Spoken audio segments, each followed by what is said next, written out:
First try.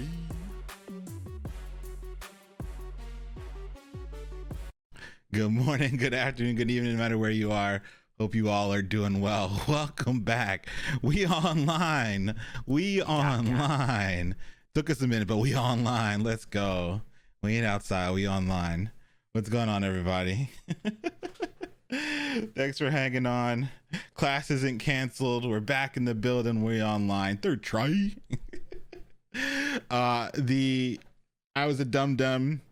Streamlabs updated. I was like, all right, I'll let the Streamlabs update go through, no problem. Nothing. I checked all my settings, checked everything looked good, and then went to go live. So everything was good until I went to go live. Once I went live, it was like, oh, you need a new graphics driver.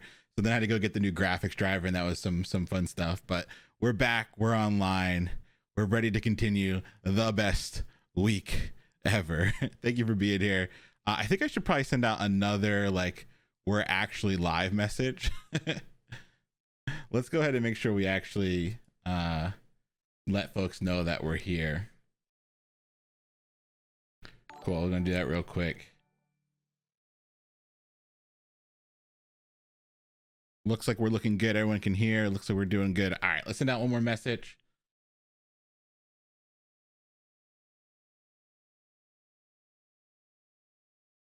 Actually are live. All right, there we go. We are actually live. Cool. There we go. Maybe that got some of the riffraff out. Maybe it's just the cool kids left. Alrighty, folks, welcome back. Hey, we had a couple people come in. Hello, it's Rufio. Hey, thank you for the raid. I appreciate it. Thanks for coming through. Lee 1097. Hey, thank you for the raid. Thanks for bringing some folks through. All right, folks. We gotta finish up the best week ever, and you know what we like to do. We always have to start off with some lovely questions. And so the question of the day was, what was your favorite part of the best week ever? That's today's question. What was your favorite part of the best week ever? We had a lot of stuff, folks. There's a lot of things that happened. We had not one, but two new members of the stream team. Hello, it's Rufio. Mindwolf joining the stream team. We had Nick's wonderful talk with the first Friday with Friends session. We had a sponsored stream by Microsoft. This is kind of wild just saying this all out loud. We held our place down in our place throughout the 4 days. Whew. That's a lot. It's a lot. I've seen a lot of our places. I love it. I feel like our place was the winner. It's where we came together as a community to fight off the void. Oh, glad you're all here. Hope you had some fun during the best week ever. We're not done yet. We got a few more raffles to do today. We have some other fun things to do, new merch. So a lot of fun stuff to get to this evening. Tonight should be trying to get this, because we kind of lost some time in the beginning, so we'll try and recover some of that time. And if everything goes well, we'll be able to get through our objects, just some light review, some things that we've already seen before, and then jump into these APIs. Tonight we're going to play with 3 APIs: the Dog CEO API that we started with last class and that Mindwolf was using on their stream. Get some of that recall in, get some of that practice in. Then we're going to be using a cocktail database API to get some drinks and some cool stuff going on the screen. And then if we have some time left over, we'll play around a little bit with the NASA's APIs, and we'll set up the homework for your weekend, which is to start building some cool stuff with actual APIs. This is where it starts to get real fun for me, folks. I think this is where you have enough skills to be dangerous. You can start getting data from other places and starting to combine that to build really neat stuff. So I'm hoping after tonight's class, you feel like you're ready to start messing around with some APIs, start pulling some data from some other places, start combining it in ways to build the things that you want to build. So super excited. Let's get into this. Let's wrap up this best week ever with a banger, folks. Don't worry, we got some lovely raffles to get through. We got some other fun stuff to get to, but let's jump into it. If you haven't gone ahead and check in, please go ahead and check in for us. Exclamation point check-in does nothing. It just gives you the link. You have to go to Twitter and do the liking and the retweeting. I always appreciate when you do that. It helps more folks find our lovely community. And since since we weren't actually live for a little while, I think we need some folks to realize that we're actually back online and live. So I appreciate it for doing the likes and the retweets. It always helps. All right. Remember, we had some breathing room this month. No networking until May. Client deadline got pushed to May 3rd. So if you are kind of been struggling to get that client, you got a little bit more time to get it. And we're chilling the networking just for a month to give us some time to focus on building, right? Tonight, your homework is to build some real projects with some real data, with some real APIs. And so you need a little bit of time to be able to focus on those things. Cool. We also had this idea of client alternatives, right? So if for some reason you're not able to seek out a paid client, there are two things that we could do instead. I'm talking to my first real potential client. Didn't think I would get one. Hey, congrats. Kismet got my deposit. Congrats. That's huge. Yeah, I think I have my client so excited. Hey, that's what I'd love to hear. Yeah. It's been really cool to see on the celebration channel. If you're getting clients, come on now. If you're getting clients, post in the celebrations channel. Come on now, folks. You got to celebrate the wins. So many folks are getting clients, and I see it on Twitter. I'm like, what are you doing? Get in the celebrations channel. I want to hear that you won. We need that place to be lit. So when you get a client, post in the celebrations channel. Jeez Louise.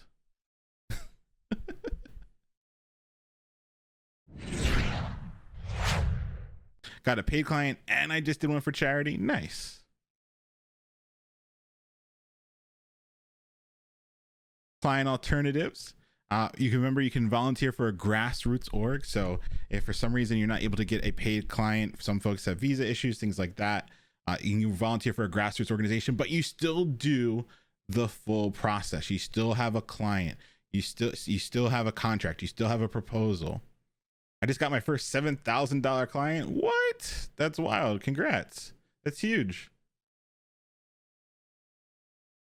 Political season is upon us. Yeah, that's true. A lot of grassroots orgs are going to be kind of turning up the steam. And so great time to find one of those orgs to work with. You can also contribute to free software, open source software. Shrimp Fest, $1,500 client. That's wild. All right. If you got a client, put that you got a client in chat. And if you're feeling real spicy, put the amount. If you got a client to say client, and if you feel spicy, put it. 25K client, get out of here. That's wild. 2 clients, 200, got a client, 700, 1,000, 500. Holy smokes. Look at this, folks. What? Hold on. What?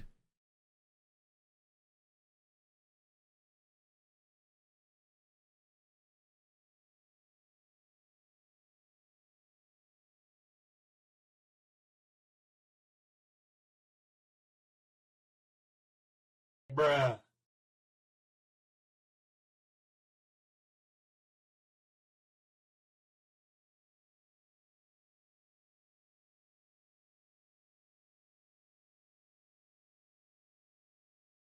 What? We don't get got. We go get.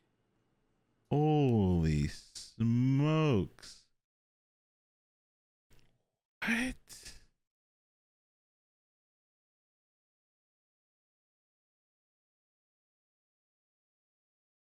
Wow.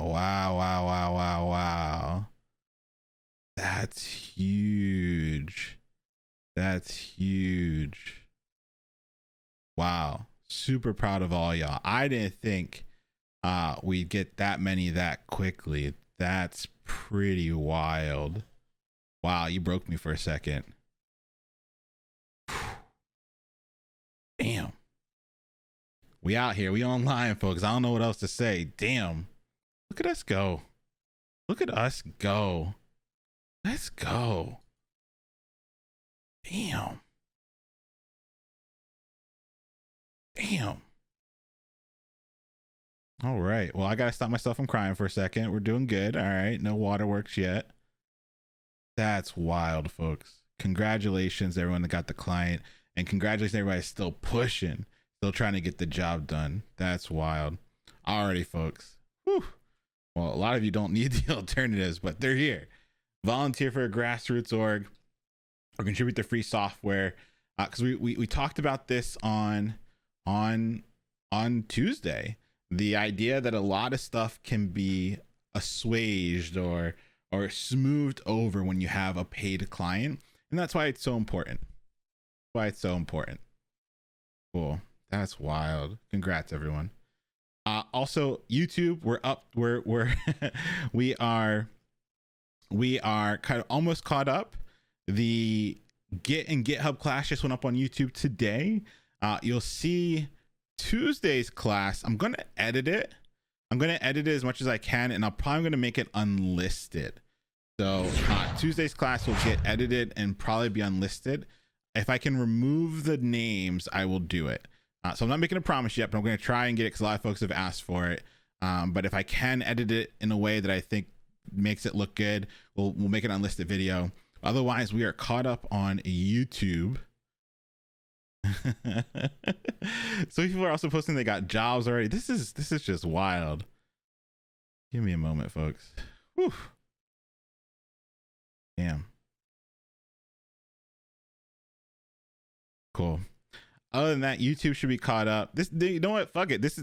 I said what was my favorite part of the best week ever? It was just right now. It was this right now is the best part of the best week ever. So many of you got clients already. That's real money. What? TED Talks 2. Hey, thank you for the gifted subs. Thank you for being here. And Amy Loose Smiles. Hey, thank you for the hydration. Cheers to you.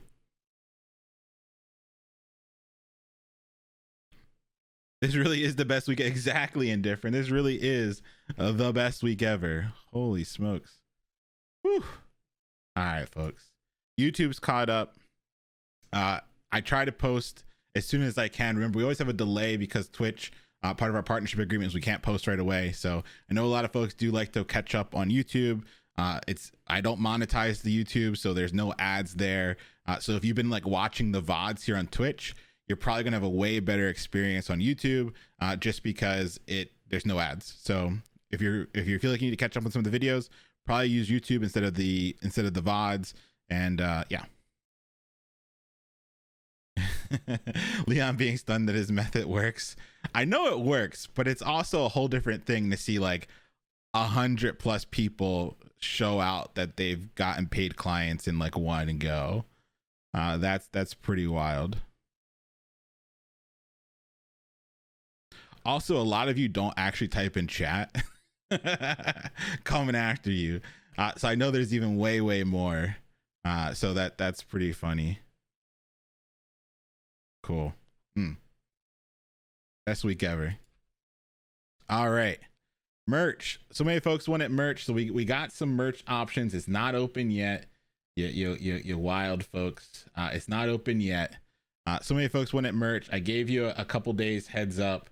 And so there's a couple big pieces that'll go back up. It's not live yet. There's a couple big pieces that'll go live.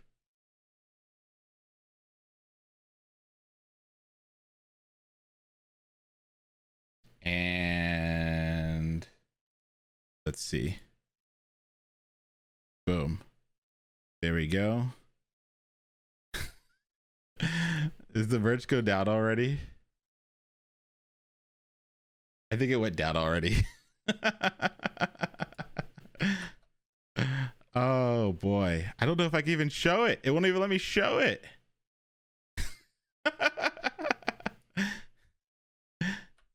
All right, so there was a couple things. I'll explain. I'll draw it for you. I'll draw you what. Maybe I can show you this page. I don't think there's anything here.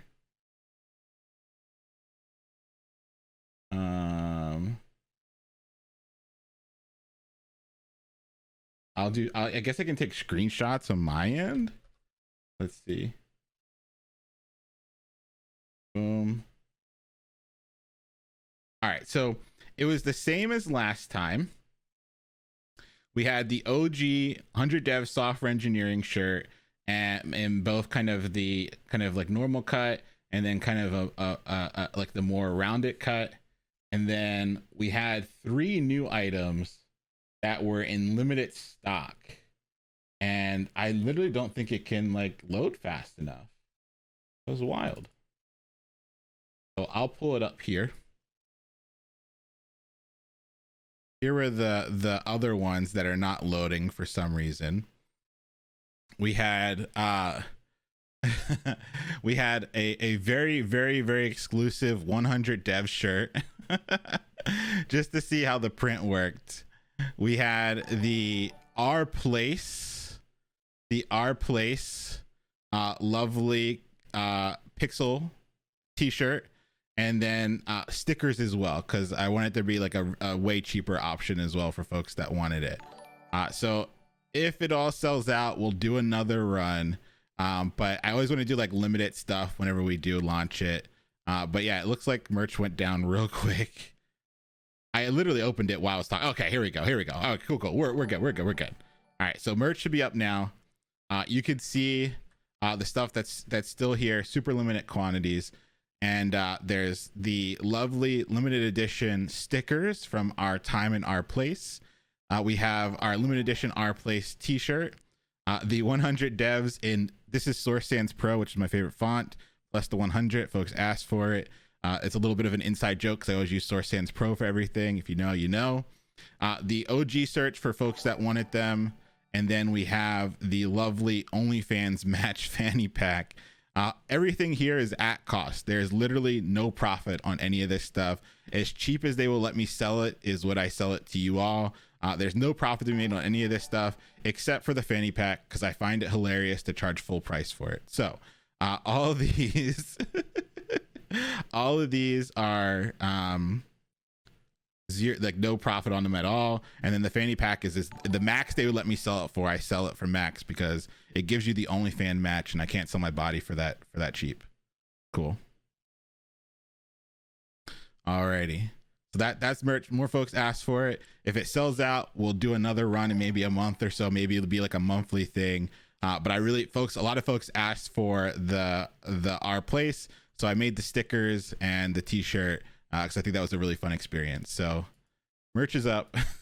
I can hear the things coming in, and so we're probably gonna chill those sounds. There we go.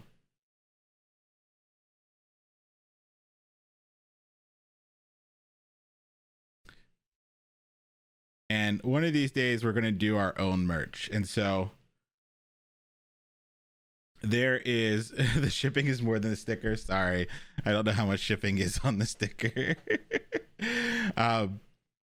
We will in the future do our own merch where I'll take stock ahead of time, because I want way bigger sizes and some smaller sizes as well.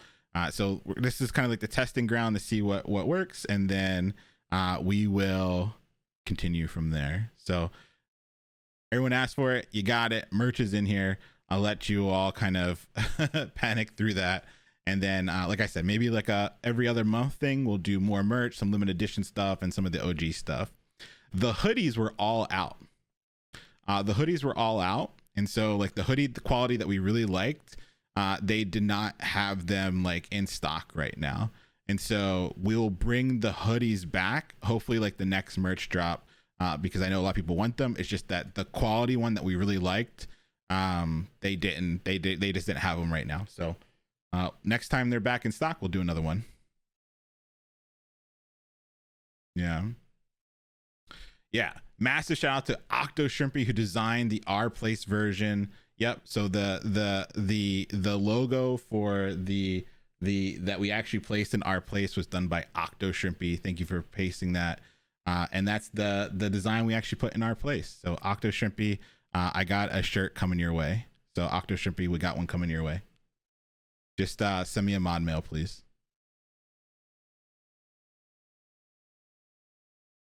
Cool. All right. Yeah, I think a lot of folks are going to get caught at the payment stage because some of this stuff was limited quantities. Alrighty.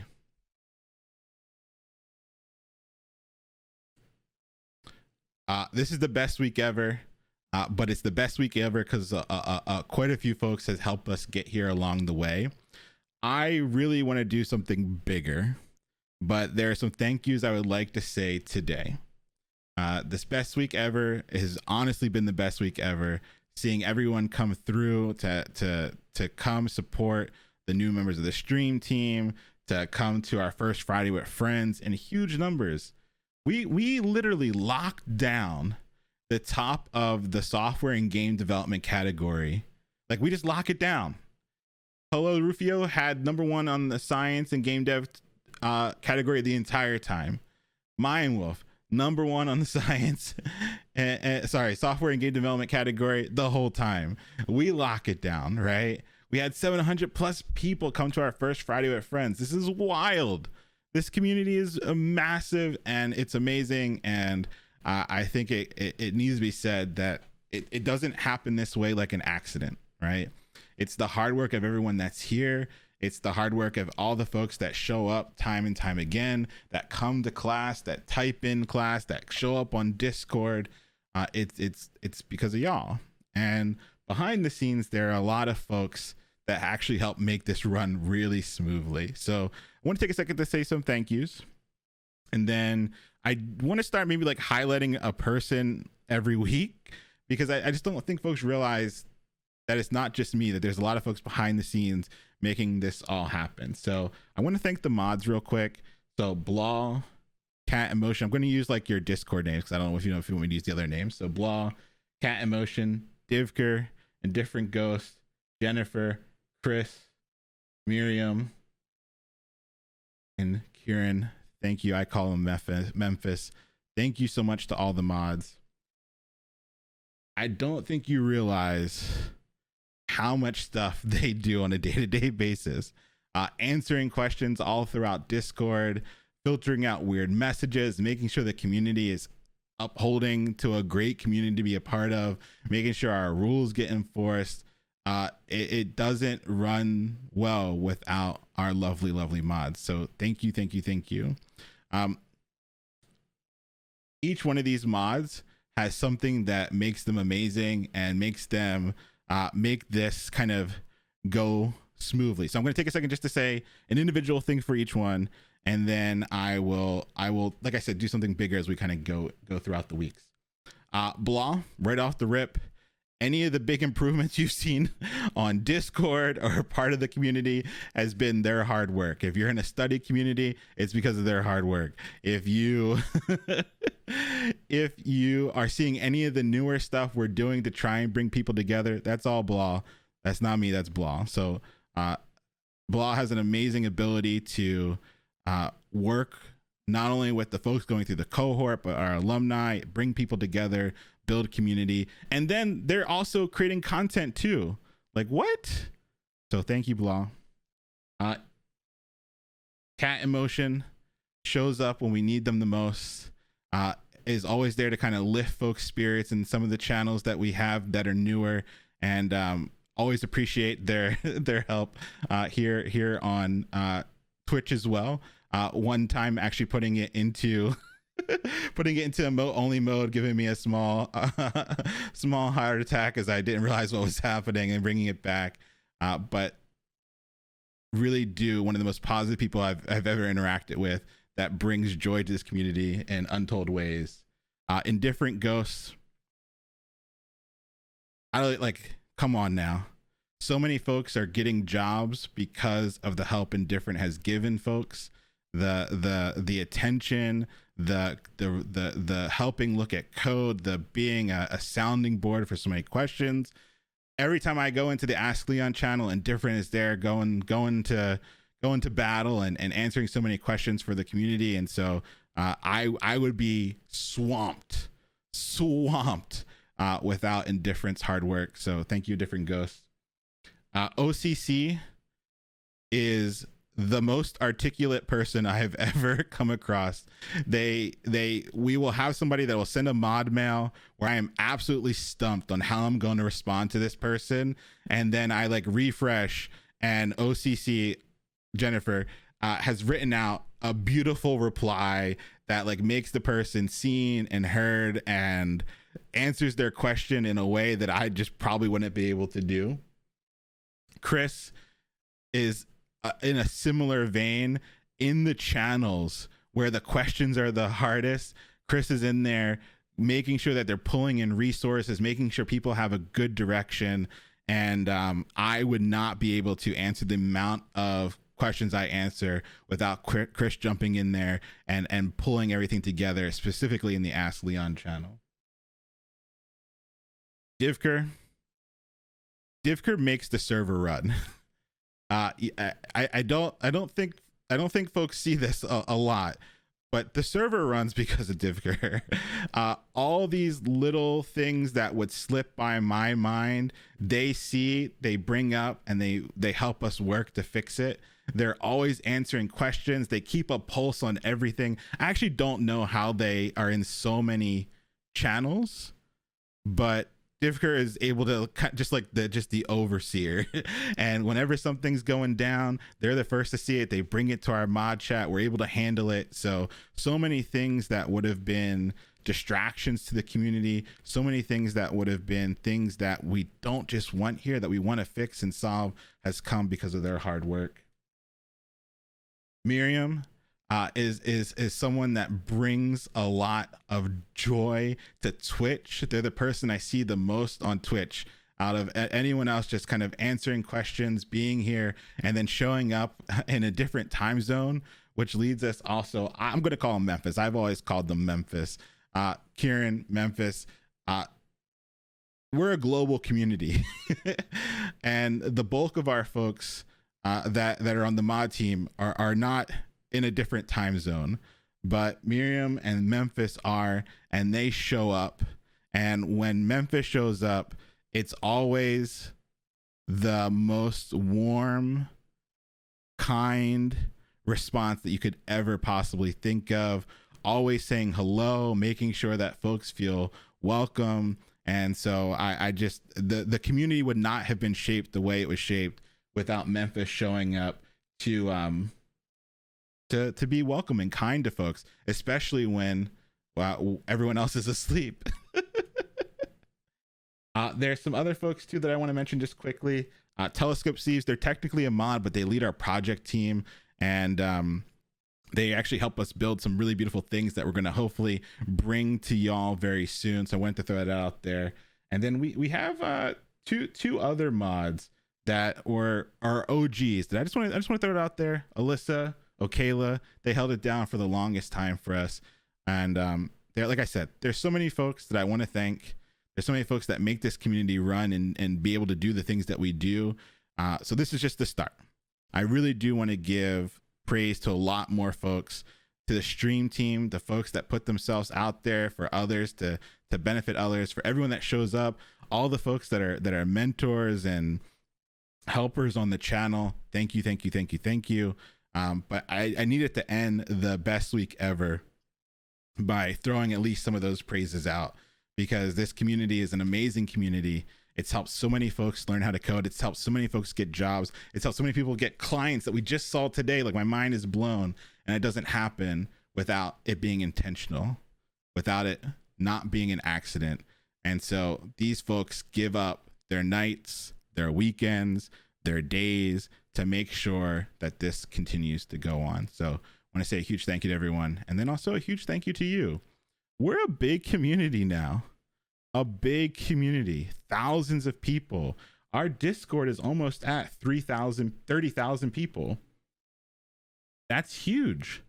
When I look at the reach that 100 Devs has on Twitter, we're seeing over 1 million in organic reach. That's 1 million eyeballs that are seeing the stuff that you are working on. That blows my mind. And so, are we outside? We outside, but we online too. We online, right? And so thank you to everyone that takes some time to help others, that takes some time to improve the community, to make it better than when you joined. That doesn't go unnoticed. And so thank you. Cool. All right, we got that out the system. I like I said, I want to be able to highlight some more folks as we go throughout the weeks, but we couldn't get through the best week ever without saying those things. Alrighty. Tonight, we're going through objects. We are going through APIs. We're going to have some fun. We're going to build some things. We're going to get a little bit of reviewing, and then we're going to go deep playing with the APIs so that we feel comfortable so that for homework, we can build some apps with these APIs. Alrighty.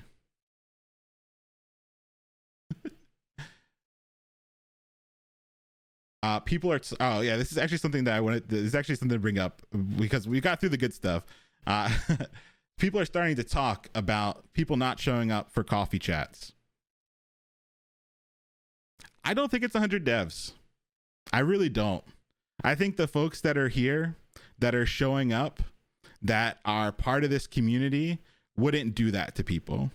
But when your hashtag has 1 million people that see it in 7 days, 1 million people that see it in 7 days, I don't think it's us. I really don't. I think that if you're on Twitter and you're using the 100 devs hashtag, you got to realize that there's 1 million people that just saw that hashtag in 7 days. So I don't know what to say more on that.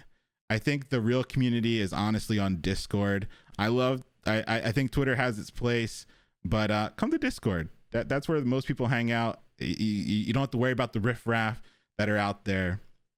And if you are a person that's scheduling coffee chats, please show the fuck up or just let the person know that you're not going to show up. But I think we've talked about this enough to where I honestly don't think anyone that is here would actually do that anymore. And so, yeah, that's what happens when you're on an open platform. People use the 100 devs hashtag as though they're using some other hashtag like 100 days of code. It's okay. Just know that it's not just us anymore. We're big. We outside. We online. What can I say? Bring them to Discord. If you see folks that want to be helpful, you see folks that want to support the community, bring them to Discord. That's where they're going to interact with the most folks. That's where they can be the most help in our help channels. Yeah. Might not just be Twitter.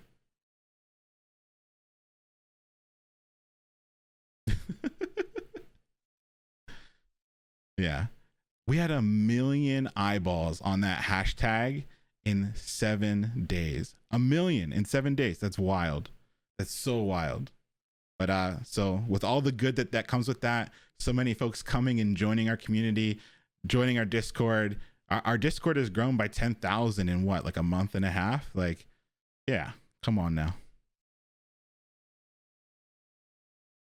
We got to take the good with the bad. And so I definitely feel bad for folks that open up public calendars on the internet for random people to sign up, but kind of hard.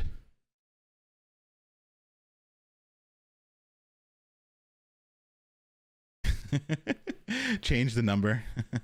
Maybe that's how we really end. Alrighty.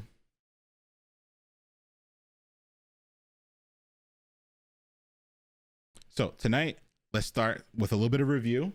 And then once we get through a little bit of review, we'll take our top of the hour break. Alrighty. Programming. Chat, what's a program?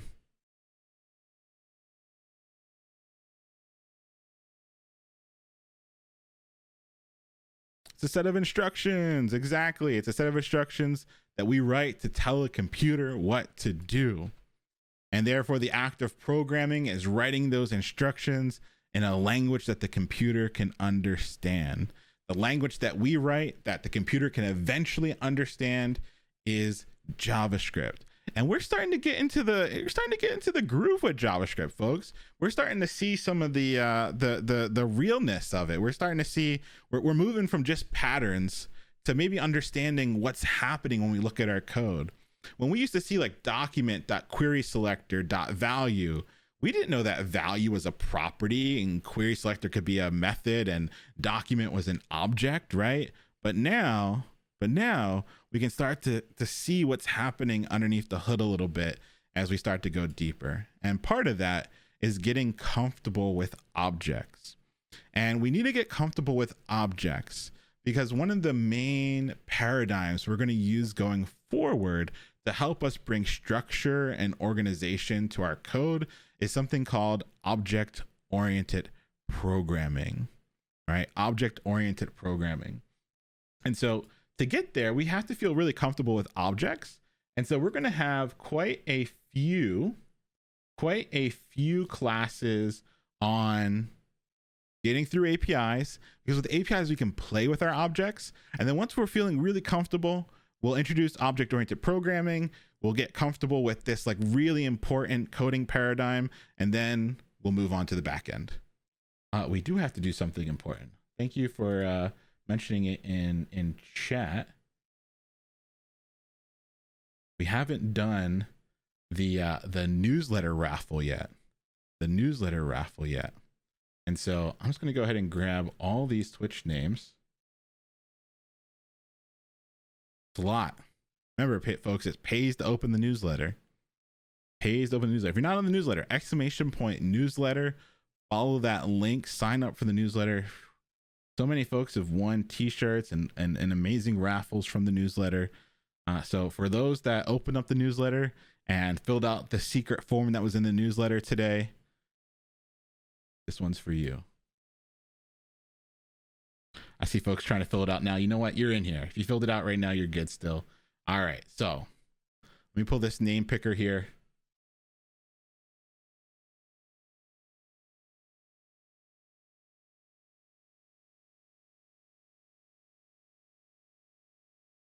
All right. We had 1,500 people that entered it before I mentioned it. 1,500 people that entered before I mentioned it. Remember, it pays to open the newsletter, folks.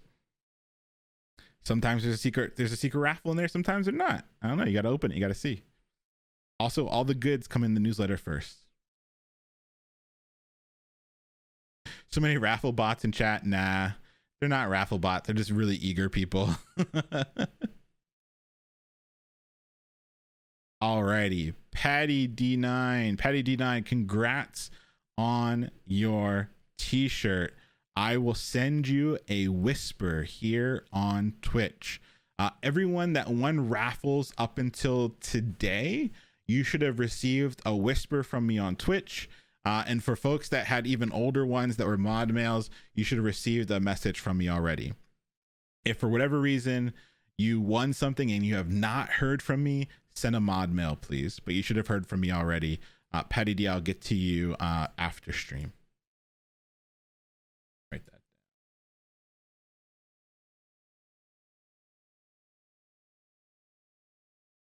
Cool. Awesome. And like I said, we got a couple other raffles today too, folks. And we're going to get to our top of the hour break in just a second. So like I said, we're building up to this idea of using objects, right? And what are objects? We still got project winners and things like that to announce as well. Yeah. What are objects?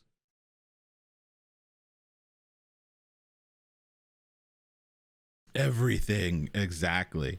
More specifically though, we know that everything in JavaScript really boils down to objects, but what are they?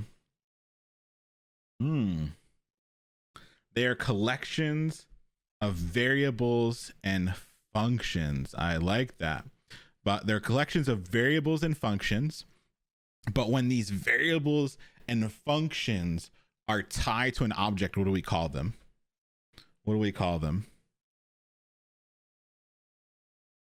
Yeah, we call them properties and methods.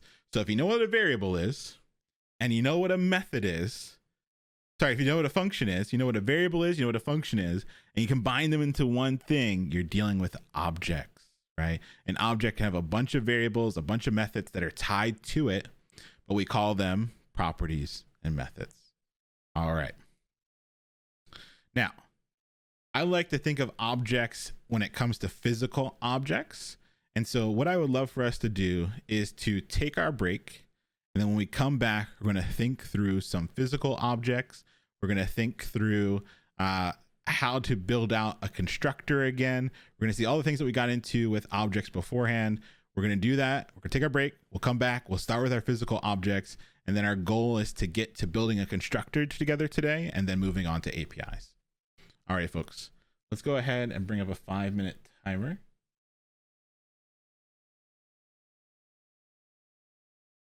Remember, don't DM me. DMing me won't get to me. If you want something and you haven't heard from me, a mod mail, please, not DM, mod mail.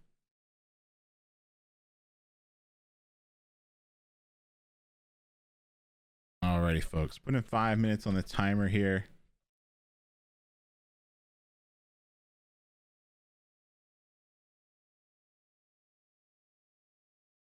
Alrighty.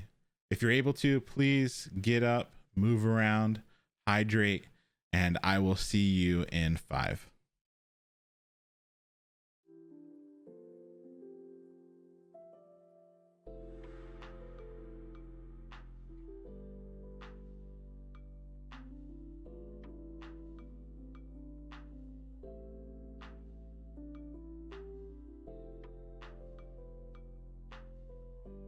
Come on now.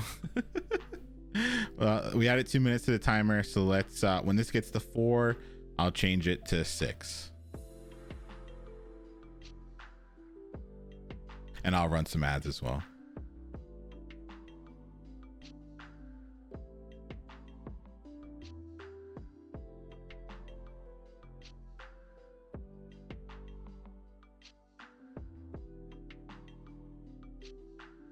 More Our Place shirts, maybe. We probably gotta do another drop, right? All right, gonna change this to 6 minutes, then we're gonna run some ads, and I'll take my break as well. Boom. All right, folks, see you in 6 minutes. 2 minutes was added to the timer. Gonna run some ads. Boom. In a bit.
Bob was on strike. Bob was on strike. So Simba unfortunately just had a procedure, and so he's like completely out of it. He's home, but he's completely out of it. And so I was just laying with him, and I forgot to put Bob up. He's doing all right. Yeah. All right, folks, welcome back. Let's get into it.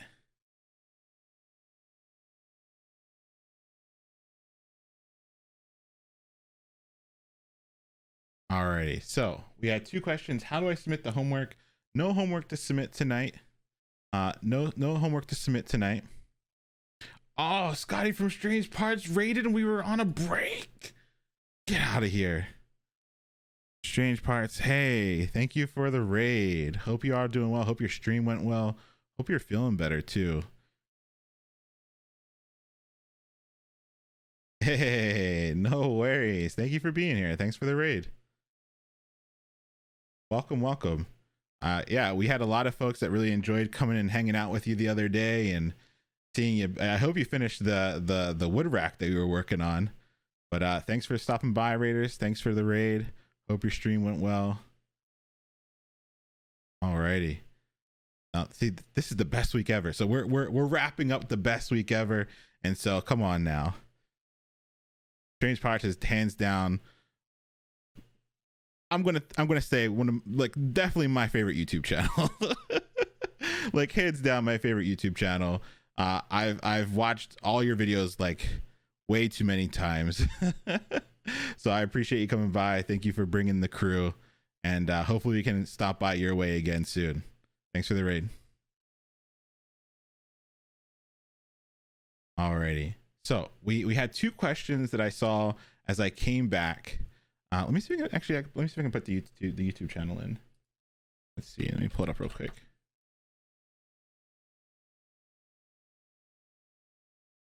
Here we go. Boom. I'll put it in chat. If you haven't, definitely subscribe. Some of the best videos on YouTube, hands down.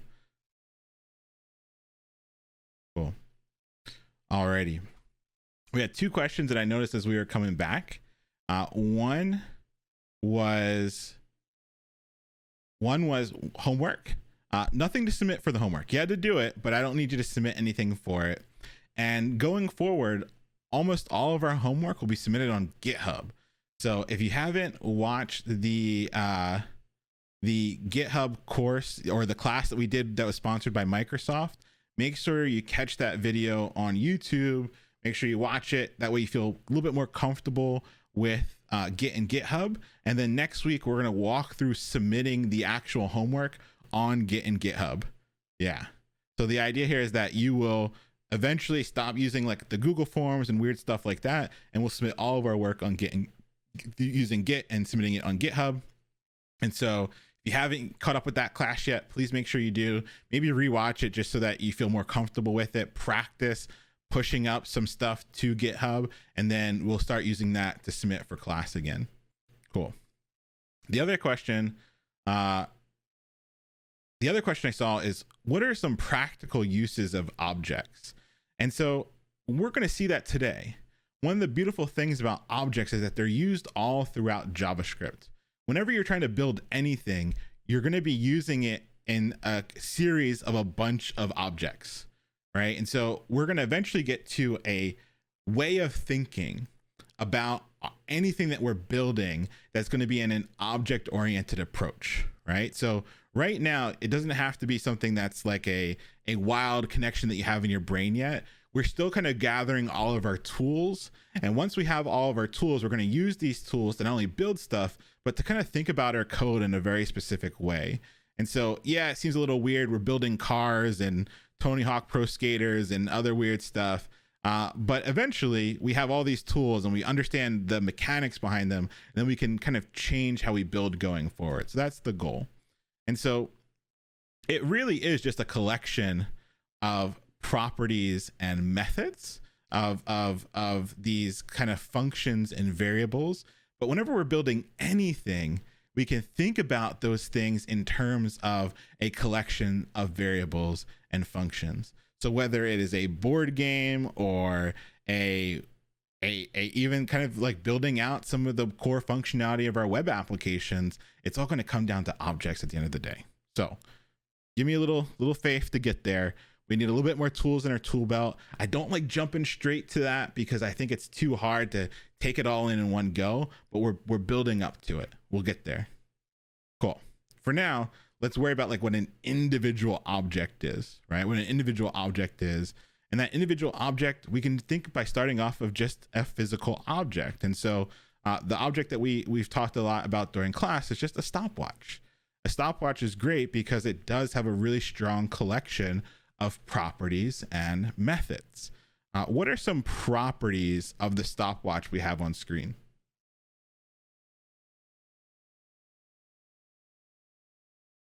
Yeah, color property, a brand property, a shape property, a material type property. That's a cool one. We haven't talked about that one before.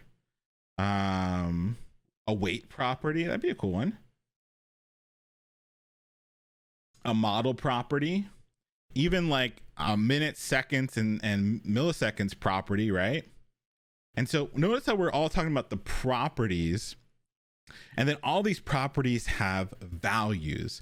So we have the color property that would be the value of black. We have the shape property that would have the value of round. We would have the brand property that would have the value of AccuSplit. We would have the model property, which would be the value of Pro Survivor. We would have the minutes property, which would have the value of 3. So we have all these properties and their associated values that make up this one object. But this object also has functions or methods, actions that it can do. What are the methods that are tied to this very physical stopwatch object? Yeah, we can kind of see some of the big ones, right? There's start and stop and split and reset, right? All these things that the stopwatch can do, the actions it can take, right? So that start, that stop, the mode, the split, the reset, we can utilize all those things to make our object be able to do stuff, right? And so whenever we're thinking about any object, it can be a stopwatch, it can be a car. There are going to be properties and methods that we can tie to it, and that's going to keep carrying on through our code as well. We're going to start to see these things today when we get to our APIs. Our APIs are going to have these properties that we can use and start to build with them, and so we'll get more and more kind of usefulness out of this as time goes on. All right, how have I created a stopwatch on this line right here? I created a stopwatch object using what type of notation here? Yeah, literal notation. When we're literally creating the object because we've used the curly braces directly. Now, I've added the very first property to my object here using what type of notation?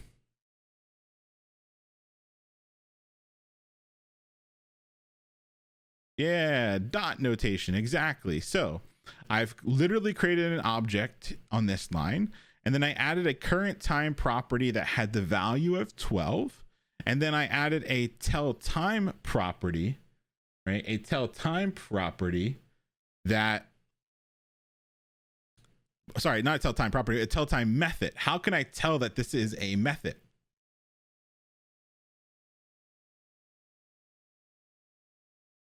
Yeah, it's assigned to a function. So I can see that this is a property because it's set equal to any other data structure that we've learned. And we can tell that this is a method because it's set to a function. Beautiful. And we see that this function is very simple. It takes in a value and then it will say the current time is that value using a template literal. And then down here, we are calling that tell time method. And how can I tell that I am calling the tell time method? How can I tell that I'm calling this tell time method? Yeah, the parentheses, exactly. I can see that there are parentheses, and I can see that I'm passing in an argument that is using the current time property of the stopwatch object. So I'm literally passing in 12 here, right? I'm literally passing in 12, all right? Passing in 12. And so we can go ahead and say that this is kind of just the number 12 there because stopwatch current time was 12. So we passed in 12, we passed it as a parameter, and we wind up seeing the current time is 12 printed to the console. Beautiful. Alrighty. All right, we had this let's code of objects lost galaxy. So let's go ahead and take a look at it real quick.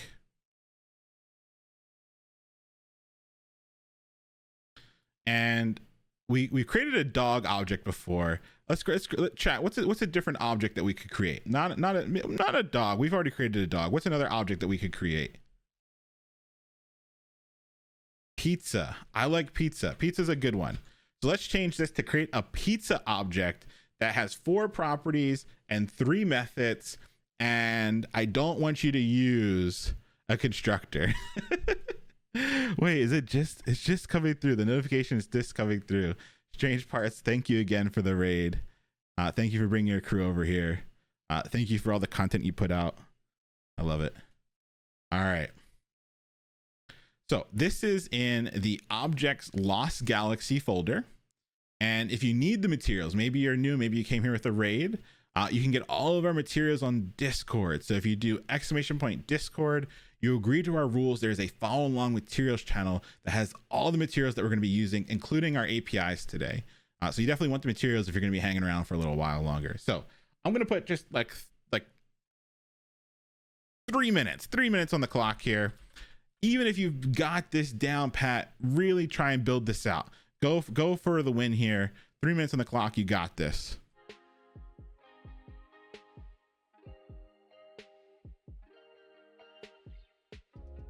You're creating a pizza object that has 4 properties and 3 methods.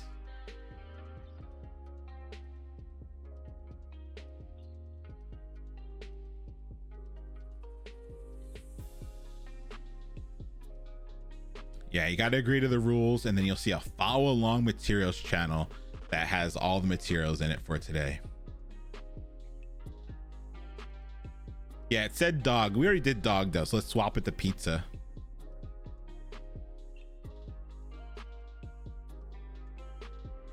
This is review.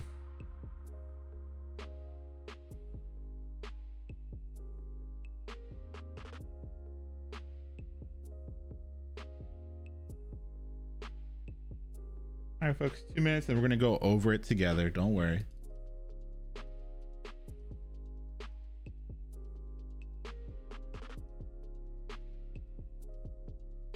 What does pizza do exactly?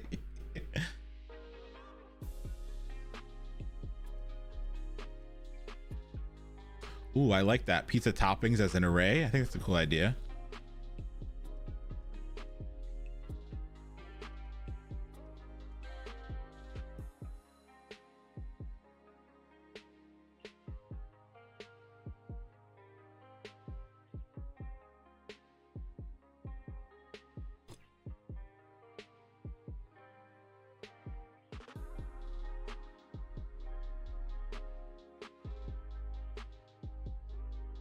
I was charged a couple times. Yeah, they'll sort it out. The Streamlabs handles it pretty well. I'm sure that eventually it'll clear. If not, hit up Streamlabs. They're pretty good about supporting the folks. What am I drinking? I'm drinking some coffee today, just some instant coffee.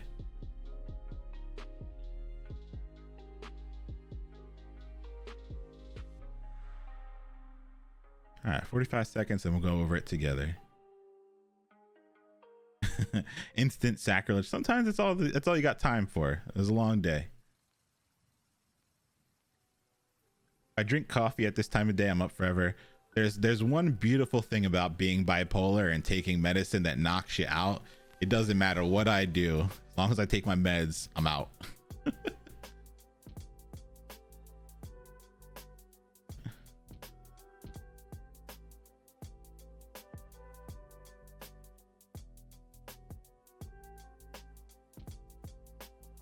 The best part of ADHD, coffee has no power at night.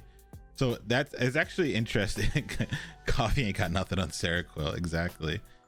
All right, folks, come on back. Let's go over this together. I always like the joke. One of the very first time I got put on, I guess it's not a joke, it's just a story. The very first time I got put on ADHD medication, I took it and I took the best nap of my life. Like, I took my ADHD medication, I was ready to like get shit done, and I just took the best nap I've ever had in my whole entire life. And I found that that's like a pretty common thing. Like, if folks that have certain types of attention issues, they take the Adderall or whatever, and it just helps them like get good sleep. So the complete opposite of what I was expecting, but it was good. Took a glorious nap your first day. Hey, I love to hear it, Vlaw. Exactly. Yeah. All right, let's create this pizza object. So we're going to use literal notation to create it. So we'll say let pizza equal, and then we have our curly braces. Beautiful. Now, what are some properties? What are some properties that our pizza could have? Size, toppings, and crust. So let's go ahead and do pizza dot size equals large. Cool. Pizza dot toppings equals, and we can use an array here. That's a really good suggestion to use an array. So I'm going to do spinach, and I'm going to do onion, and I'm going to do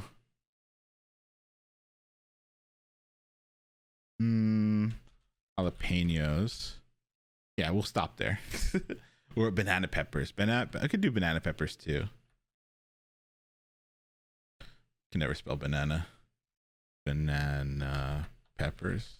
There we go. Cool. All right, so we got our size, we got our toppings. What's something else we could do? Pepperoncinis. Nah, I can tell you're not Domino's gang when you say pepperoncinis. That's some Papa John's bullshit. Crust. We said crust. Exactly. Crust. What type of crust do y'all like? You say thin crust, you're wrong. Stuffed. Hell yeah. There we go. Stuffed crust. So that's 4 properties. We need one more property. Sauce. Heavy sauce. Always heavy on the sauce. Heavy on the sauce for sure. Cool. Oh, we got to add garlic too. We forgot garlic on the topping. That's the best topping. There we go. Beautiful. All right, so we got our 4 properties, and we need 3 methods. As somebody said excellently in chat, what can pizza do? Ooh, that's a good one. Estimated delivery time is part of the pizza. Let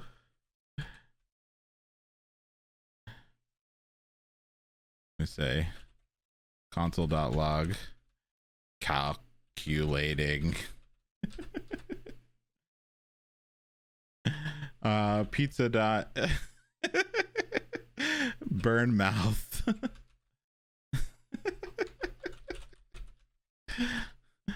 Oh yeah, funny.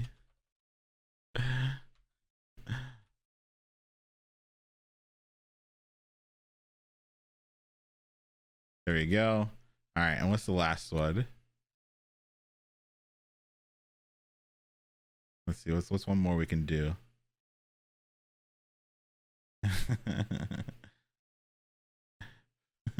Frisbee.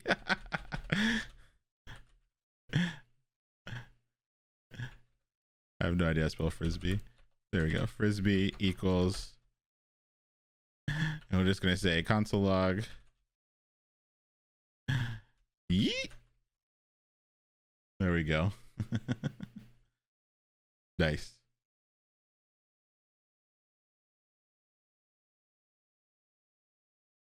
All right, here we go. We got our pizza with 4 properties, 3 methods. They're looking beautiful. We got a size, topping, crust, and sauce property, an estimated delivery time, burn mouth, and frisbee function.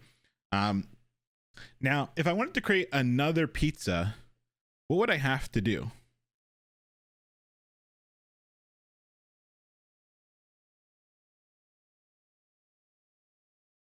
Copy and paste. Ugh, exactly. If I wanted to make a whole other pizza, ugh. Okay. All right. Ugh.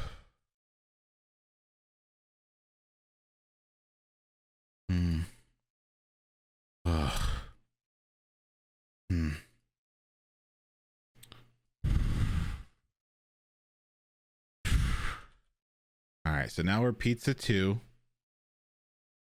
Pizza 2. And now we can change it up small. People got mad with the banana peppers, so we'll remove the banana peppers. A lot of people said thin crust. I don't know how your mama raised you, but thin crust, I guess. And then heavy. People just like normal sauce. Cool.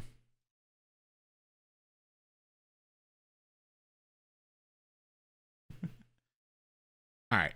So New York crust is not thin crust, right? Like New York style is not thin. Is that correct? Like to me, New York is foldable but not thin. I think thin is like something new that chain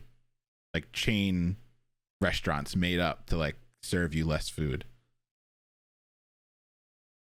I love a good foldable slice, but I think thin is different.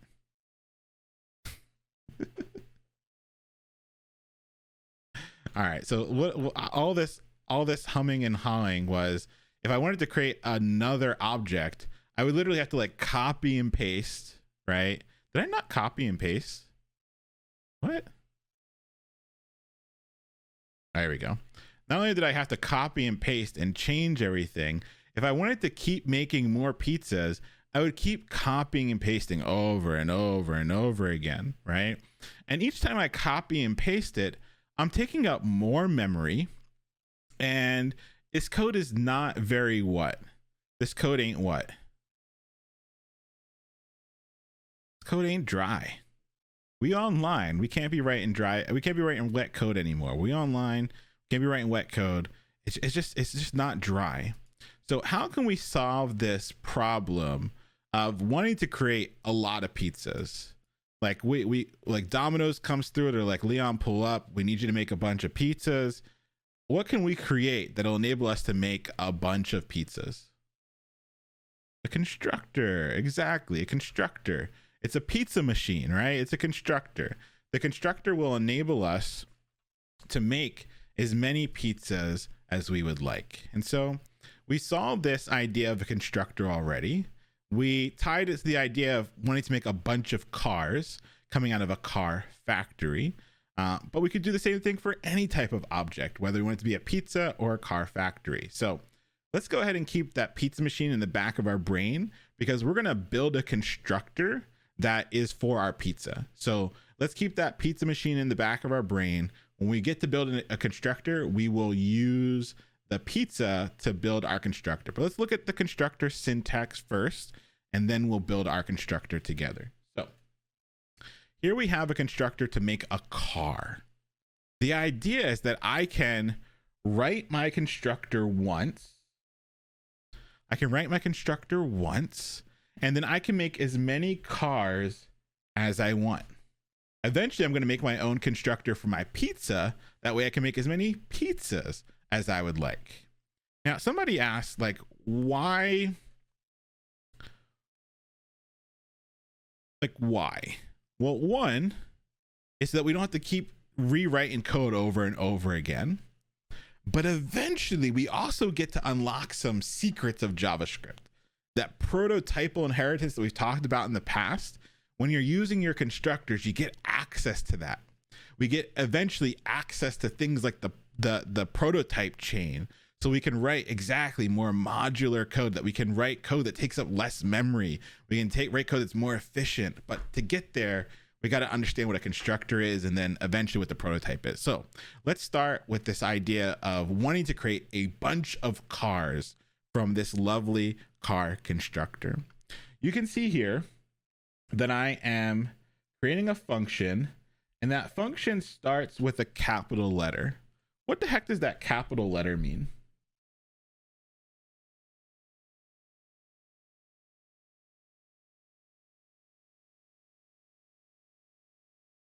Yeah, it's a constructor. It doesn't give it any special powers or abilities. It just says, hey, the function that's about to follow is a constructor. When you use it with this new keyword, you can get a what? When you use the constructor with the new keyword, you can get a what? Yeah, you can get an object, an instance of that object. Yeah. You can get an object. You get a car. You get a car. You maybe. If 100 devs turns into 1,000,000 devs, maybe we're raffling cars and not t-shirts. We can dream, can't we? All right. So here we have this idea that we're going to create a new object from this make car constructor, right? This make car constructor. We could go ahead and we can create as many cars as we would want from this constructor. But instead of having to copy and paste all of these lines every single time we wanted to create a new object, we only have to do new and then call the constructor, new and call the constructor. And so we can turn making 100 cars into 100 lines instead of 100 times this many lines of code, right? Cool. So when we go ahead and we use this constructor, notice that we've passed in for what? What are these called? For what?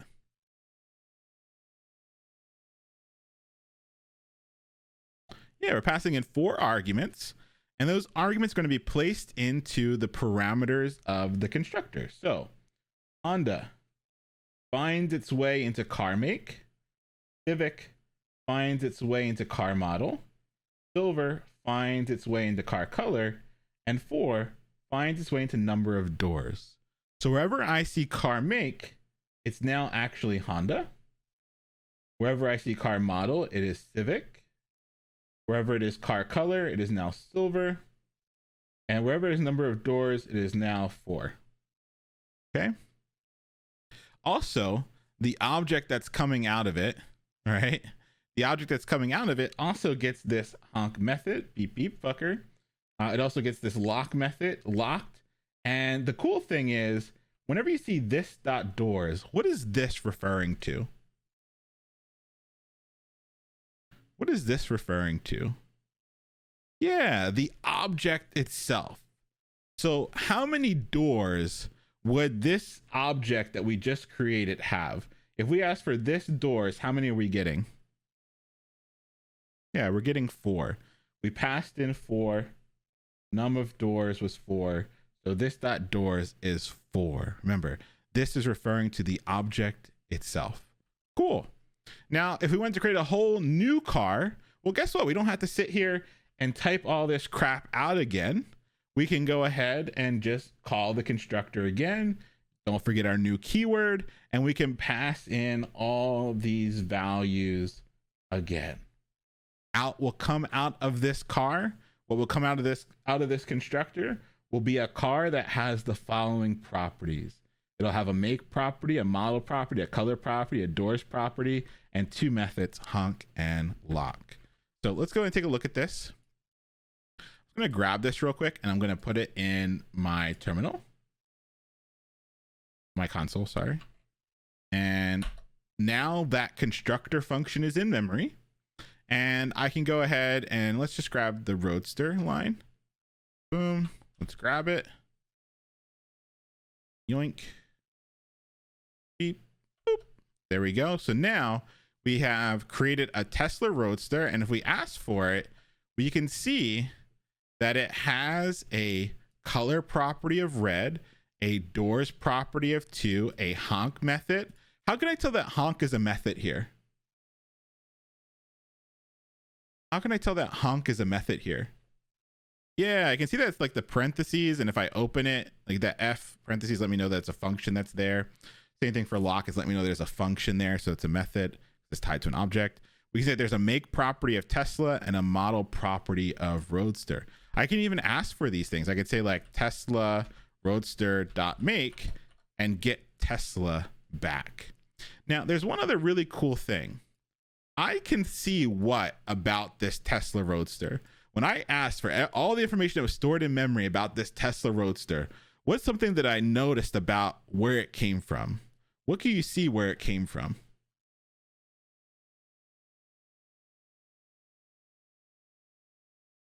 Yeah, we can see the constructor, the factory that it came out of. And we can see that it's coming from the make car factory, right? We can see that this is an object that comes from the make car factory. Any car that I create out of this constructor, we will be able to see that it comes from the make car constructor. And since it comes, all of these objects come from the make car constructor, what's a cool thing that they all share? What does any car that comes out of this constructor share? Ooh. People will be watching the videos back. People will be doing the homework. Yeah, they get grandma. They get the prototype, right? Remember, the object can always check itself for properties and methods. But if it does not have that property and method, it can go up the prototype chain, the inheritance chain, to find those properties and methods. And once the object is done checking itself, where is the first place it looks to find those other properties and methods? Where is the first place it goes? Yeah, it goes to the mama constructor. Exactly. It goes out to the constructor function. It checks itself, then it checks the constructor function, and eventually it can go all the way up the prototype chain until it gets to the what? Until it gets to the what? I need to make that oh, that's such a good project idea. Would it be an amazing project? Like when I do this, it does like the more you know across the stream. I can do that. I can detect this hand. I can detect my hand using Microsoft's cognitive APIs. They're a wonderful set of APIs that enable you to use machine learning at your fingertips without having to be a machine learning practitioner. So maybe that's something we'll work on. The more you know. All right. So yeah, we would check the object itself, right? And then we could check the object itself, and then we could look at the constructor's prototype, see if there's anything there. If not, we keep going up the chain. And you hear me referencing grandma because that's kind of how it really works. Let's say I didn't have a car. I could ask my mom for a car. If she didn't have a car, she could ask grandma for a car. And if grandma has the car, well, guess what? I get to use those properties and use that car. It's the same thing with our objects when it comes to JavaScript. Alrighty. One of the things we noticed is that if we ask for our Roadster, like let's look, if we go ahead and do Tesla Roadster, I think it's still in memory. Yep.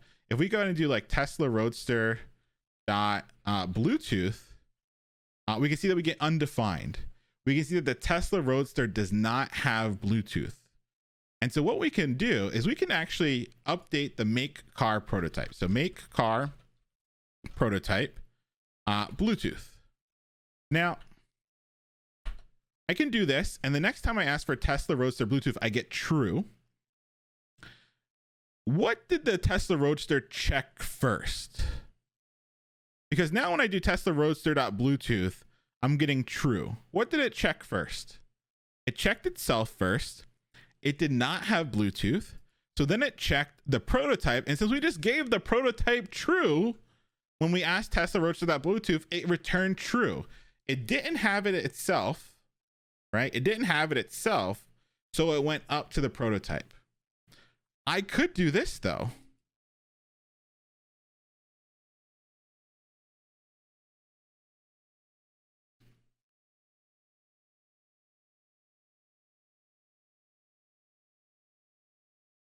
Now, where did it get true from?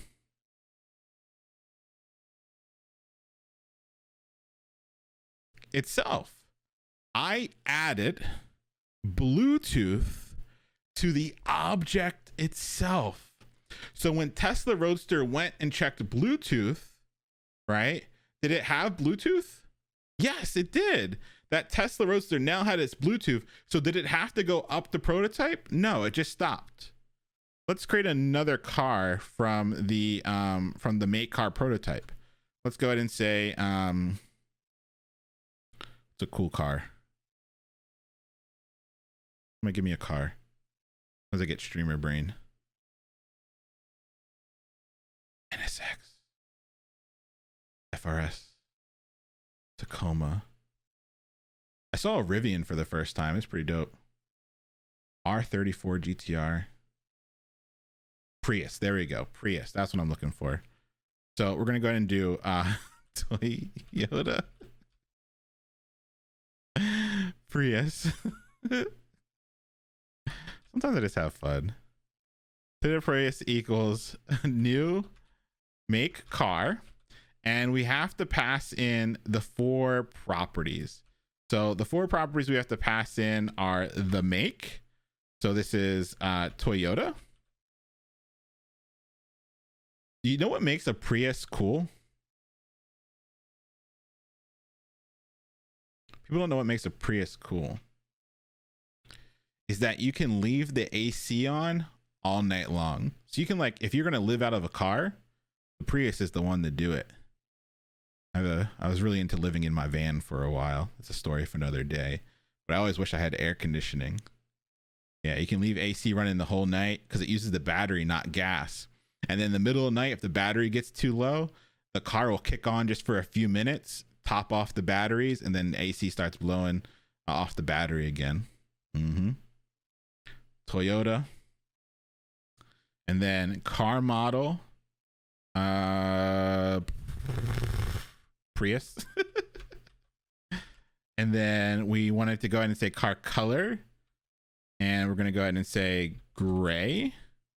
And then we're going to go ahead and say number of doors, 4. Cool. So now if I ask for Toyota Prius and I ask for Bluetooth, you can see I'm going to get true, but let's just get the object back first. Toyota Prius, let's look at it. Does Toyota Prius itself have the Bluetooth object? Can we get 100 devs bumper sticker? I have a no bumper sticker policy. That's when you jump the shark as a community.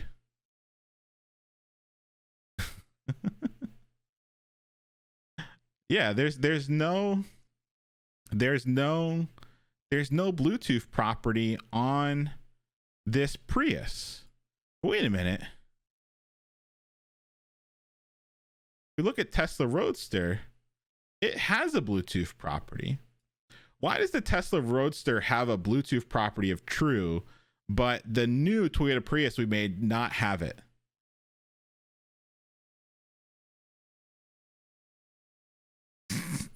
Because you added it, Leon. Because I did. I added it. I added it directly to the Tesla Roadster. I used dot notation to add Bluetooth to the Tesla Roadster. But we can see that doesn't change the constructor. Still, any car coming out of this constructor no longer doesn't have that Bluetooth property. So when I do Toyota Prius dot Bluetooth, where is it getting that Bluetooth property one more time?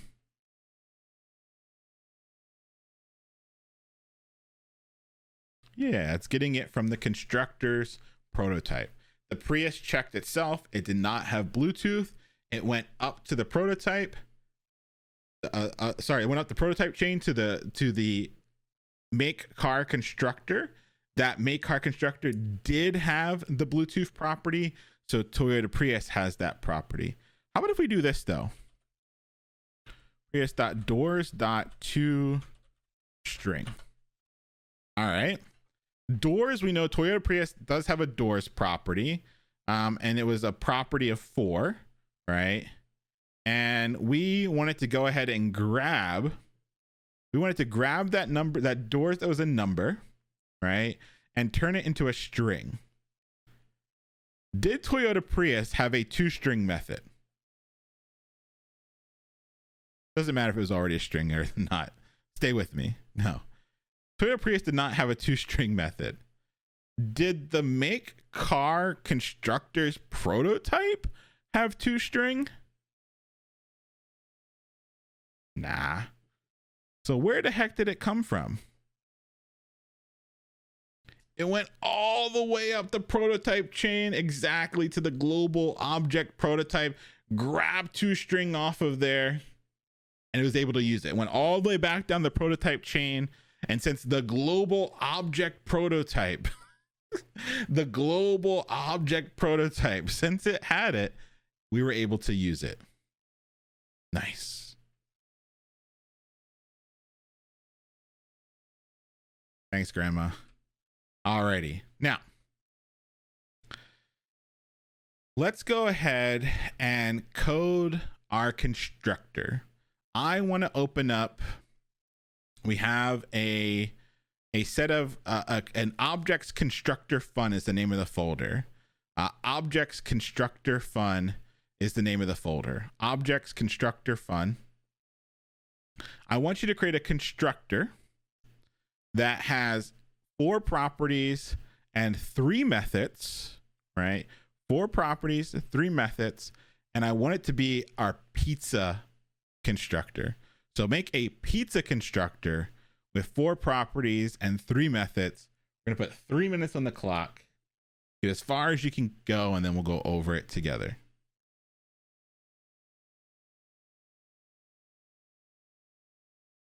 Gloryfield, this is class 26. Join the Discord, join the catch-up crew.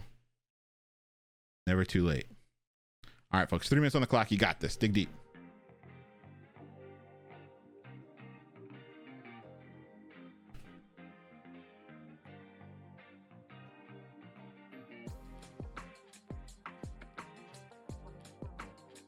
We're building a constructor that has 4 properties and 3 methods.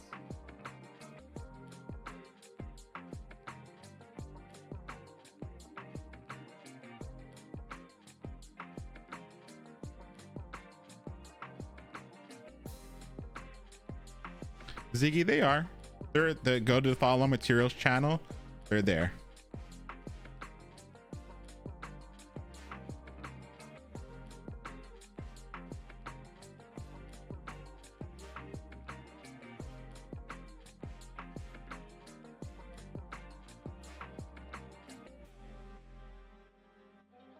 Did I label it wrong on Discord?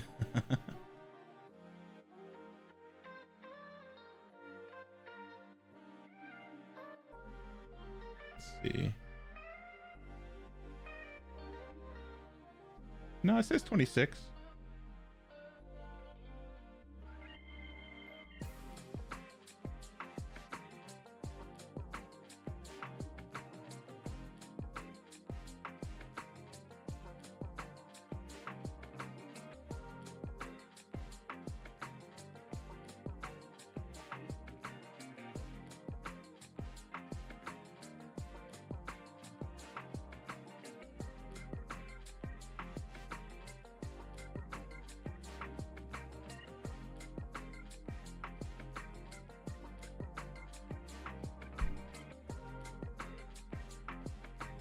Welcome, Nickies. Glad you found us. We've got quite a few folks from Colombia in the community. 40 seconds left, folks. You got this. Get as far as you can.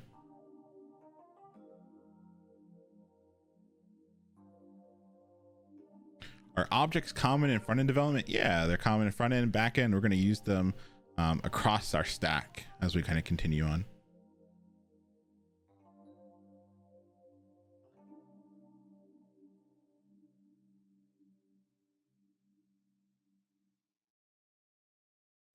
Yeah, we'll see the class syntax in a few seconds. I like it too. Why is it called a stack? Stack is a pretty common term across programming, but also it just refers to all the things you need to get your job done. You have a bunch of these different tools that you throw in a stack, which is a data structure. But all right, folks, come on back. Come on back. Let's take a look at this together.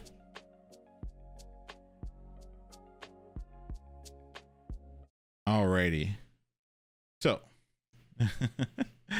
we wanted to create a constructor with 4 properties and 3 lovely methods. And so let's go ahead and create our constructor. And I'm just going to go ahead and say function, and we're going to call this a pizza machine. But what do I need to change about my function name here? What do I need to change about my function name here? Yeah, it needs a capital P. Remember, that capital P doesn't really do anything. It just lets us know, right? Just between us, between me and you.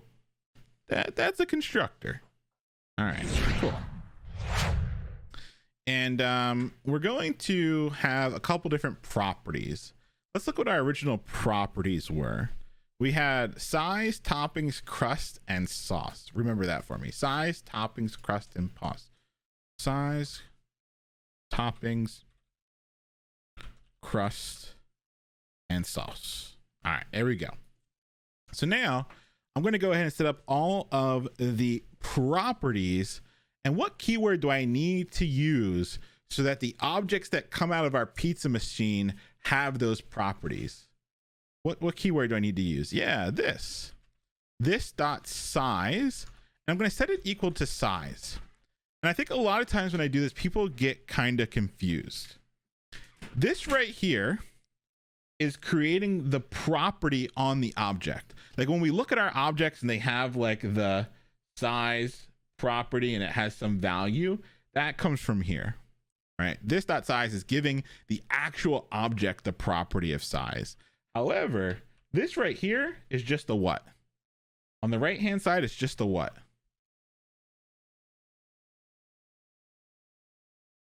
Just a parameter. It's just a parameter. Yeah, we could call it, whatever the heck we want. We could call it rainbow unicorn, and it wouldn't matter. We just have to call it rainbow unicorn here. It's just common practice that that's binding the property to the object and the parameter are typically just the same. And so we'll just always kind of keep it the same. But I want you to make sure that you know that one is a parameter and one is actually binding that property to the object. Cool. So we'll do this dot size equals size, and we'll do the same thing. This dot toppings equals toppings, and then we'll do this dot crust equals crust, and this dot sauce equals sauce. Cool. Alrighty, next we got to go ahead and we got to add our methods. So what were our methods that we had? Let's see. Estimate delivery time, burn mouth, and frisbee. All right, so let's go ahead and create those. Whoop. Cool.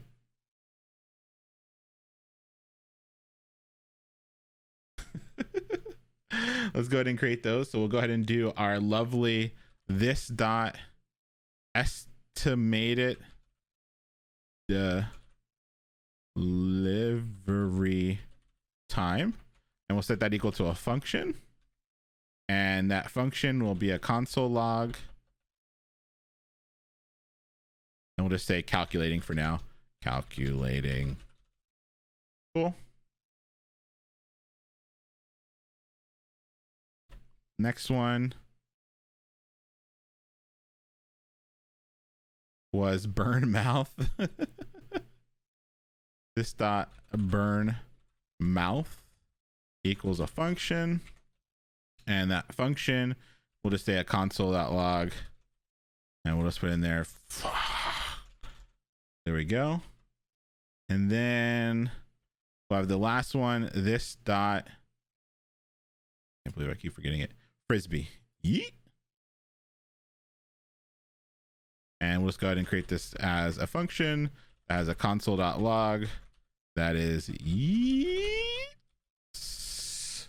There we go. Cool. Alrighty. Now, let's go ahead and create a new pizza. Let pizza equal, and we can go ahead and what keyword do we need to create our first pizza?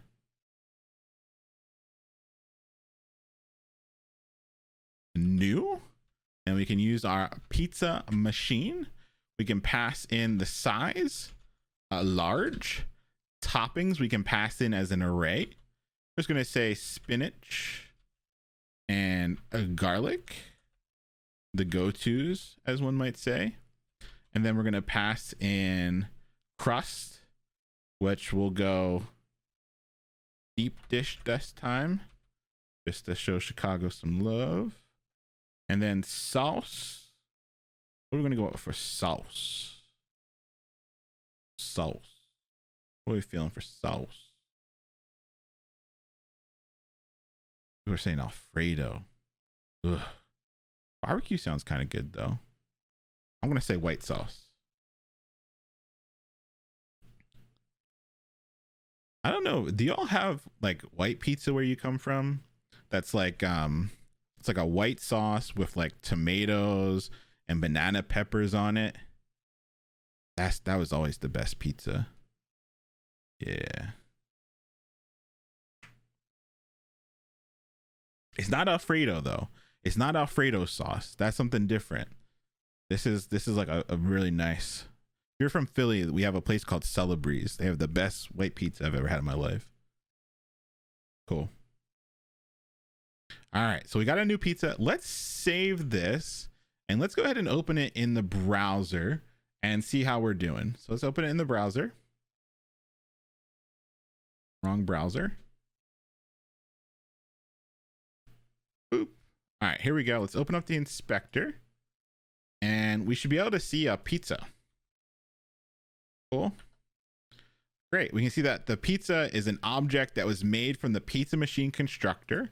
We can see that it has a burn mouth function, a crust, an estimated delivery time method, a frisbee method. Sorry, burn mouth was a method. Sauce property of white, a size property of large, and a toppings property that's an array. Look at us go. Look at us using all of our different data structures. Look at us go. All right. It's clicking. All right. That's what I like to hear. Seen a lot of that tonight. Oh, it's finally clicking. Hey, let's go. Turn up. Congrats. Thank you for hanging out for it to start clicking a little bit. All right. So we created our pizza. What if I wanted to, what have we forgotten on our constructor? What could we add to our constructor so that all of our pizzas had something? What could we do? What is our constructor missing? Cheese type. Oh, big facts. So let's go ahead and do pizza machine dot prototype dot cheese or ches. Excuse me, how fancy you are. And let's go ahead and start by saying false. It'll just be true or false. That's what we'll do. We'll say true or false. Cool. And so now if I ask for pizza dot ches, we can see it's false. So did pizza itself have ches?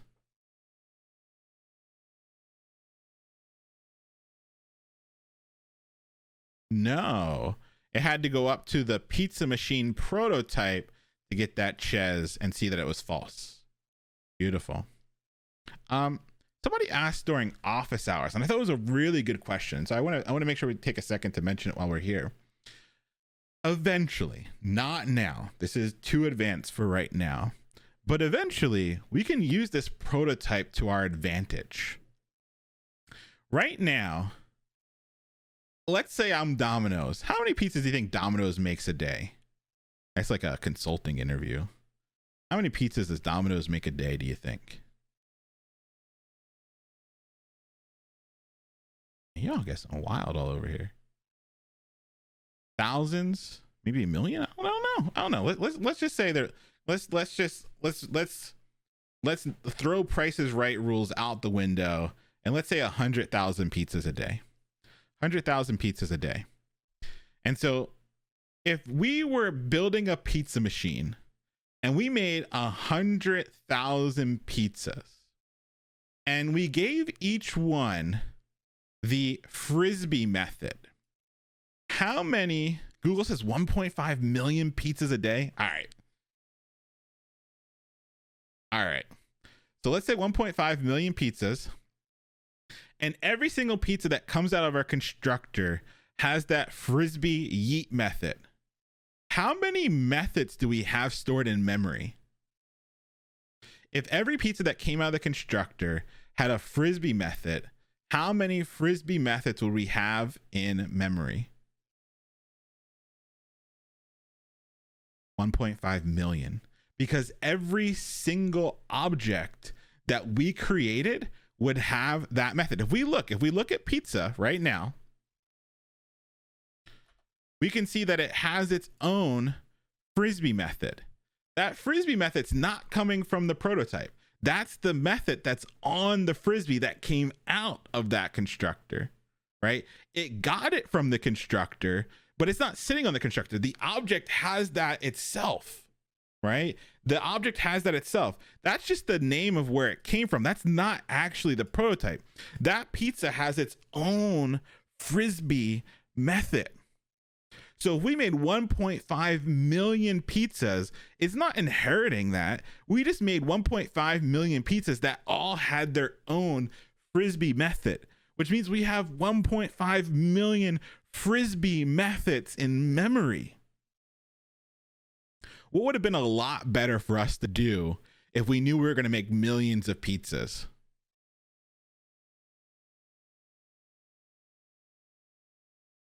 It would have made a lot of sense for us to put it on the prototype, right? That way the pizzas that got made weren't holding on to their own version. They could all share one version.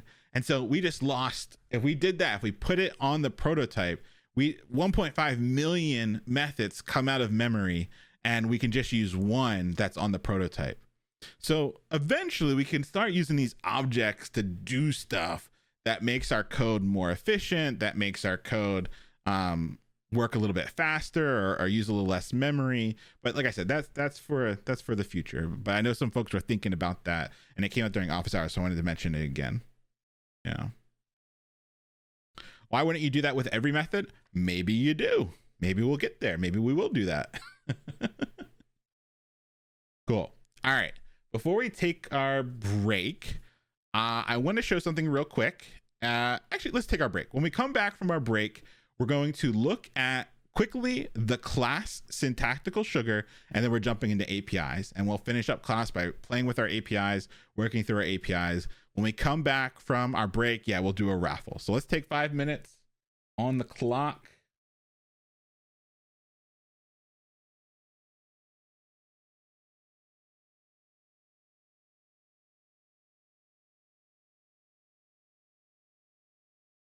Cool. Go ahead and press play here. I'll see you in 5 minutes. If you're able, please get up, move around, hydrate. This last hour of class is gonna be great. We're gonna have a lot of fun with the APIs. We're gonna get a raffle in, but please, if you're able to, get up, move around, and I'll see you in 5. I'll bring back Bob for you, and that's what you want.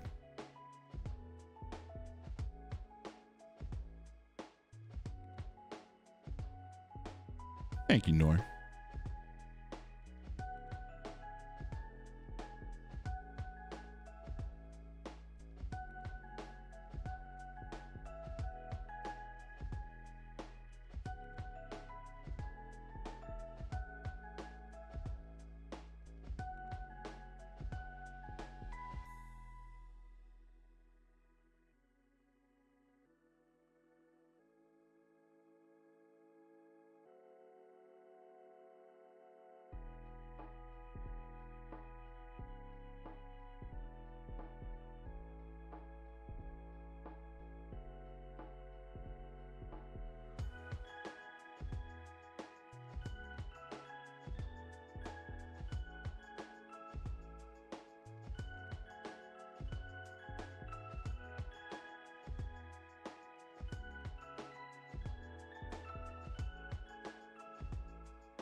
All right, folks, come on back. Come on back.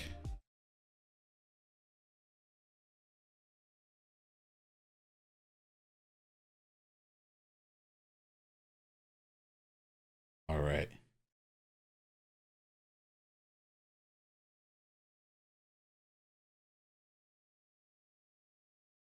So we saw the traditional constructor, and with the newest versions of ES6 Plus, when I say ES6 Plus, what the heck do I mean?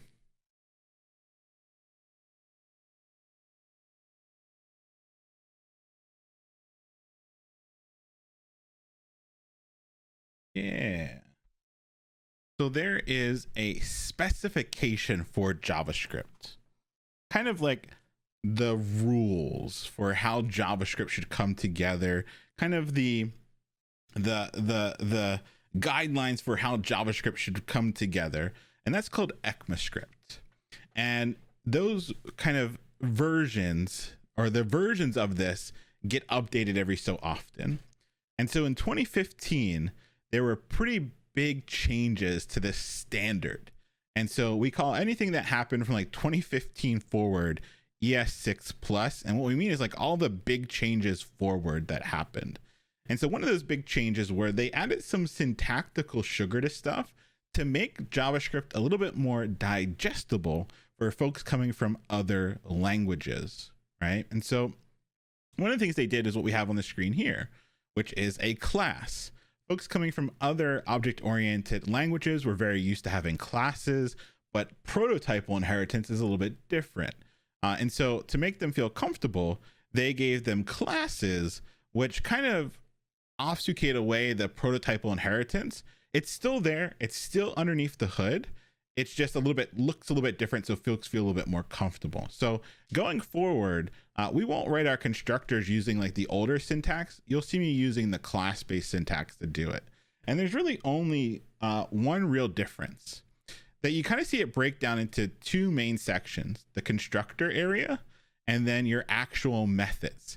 So instead of doing like this dot honk equals and then a function, you give the name and your parentheses and your curly braces like normal, and that's the method. So this make car constructor has the constructor bit here just like normal, and then our methods follow after. So it's very similar to the constructor that we're used to, just a little bit of sugar to make it a little bit different. Somebody said, who makes the changes? There are committees or like boards that make changes to these languages, whether it is HTML, CSS, or JavaScript. And you can actually like run for office for some of them, right? Every so often people have to be like voted on to the teams. And so it's a big deal. Like if you get really into this stuff that you want to help push the specification forward, and then like there are people that are like in charge of saying like yes or no, and they all vote, kind of like a board for JavaScript basically.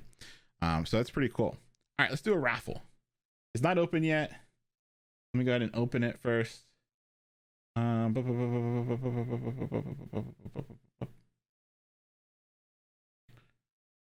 Alrighty, not yet. All right, not yet. All right, there we go. You can do exclamation point raffle to get in. Exclamation point raffle to get in. This is for a Learn with Leon swag. Let's do 1 a minute here, just to give everybody a fair shot.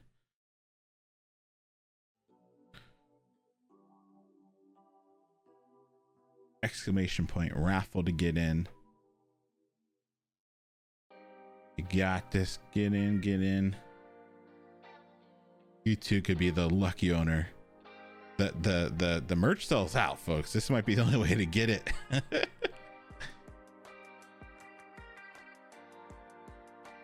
How are we doing with the store? Let's see if there's still anything in there.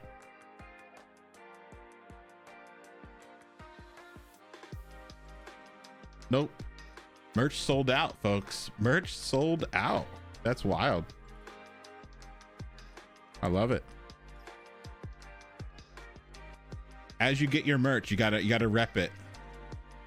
Throw it in the Discord showing us that you got it. Tweet me.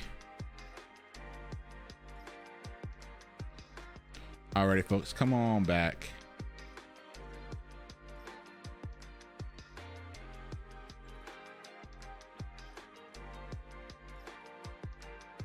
Alrighty, let's go ahead and pick the winner. I'm going to close the entries here.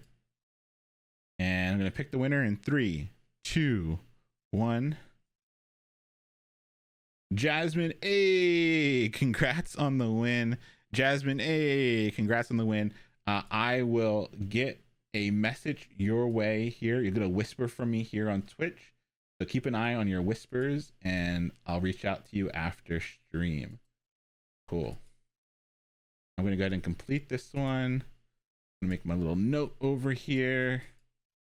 Cool. Well, we're going to do another raffle before we do our raid this evening. So still another chance to get a lovely, lovely 100 Dev swag package. Cool. All right. APIs. What the heck are APIs?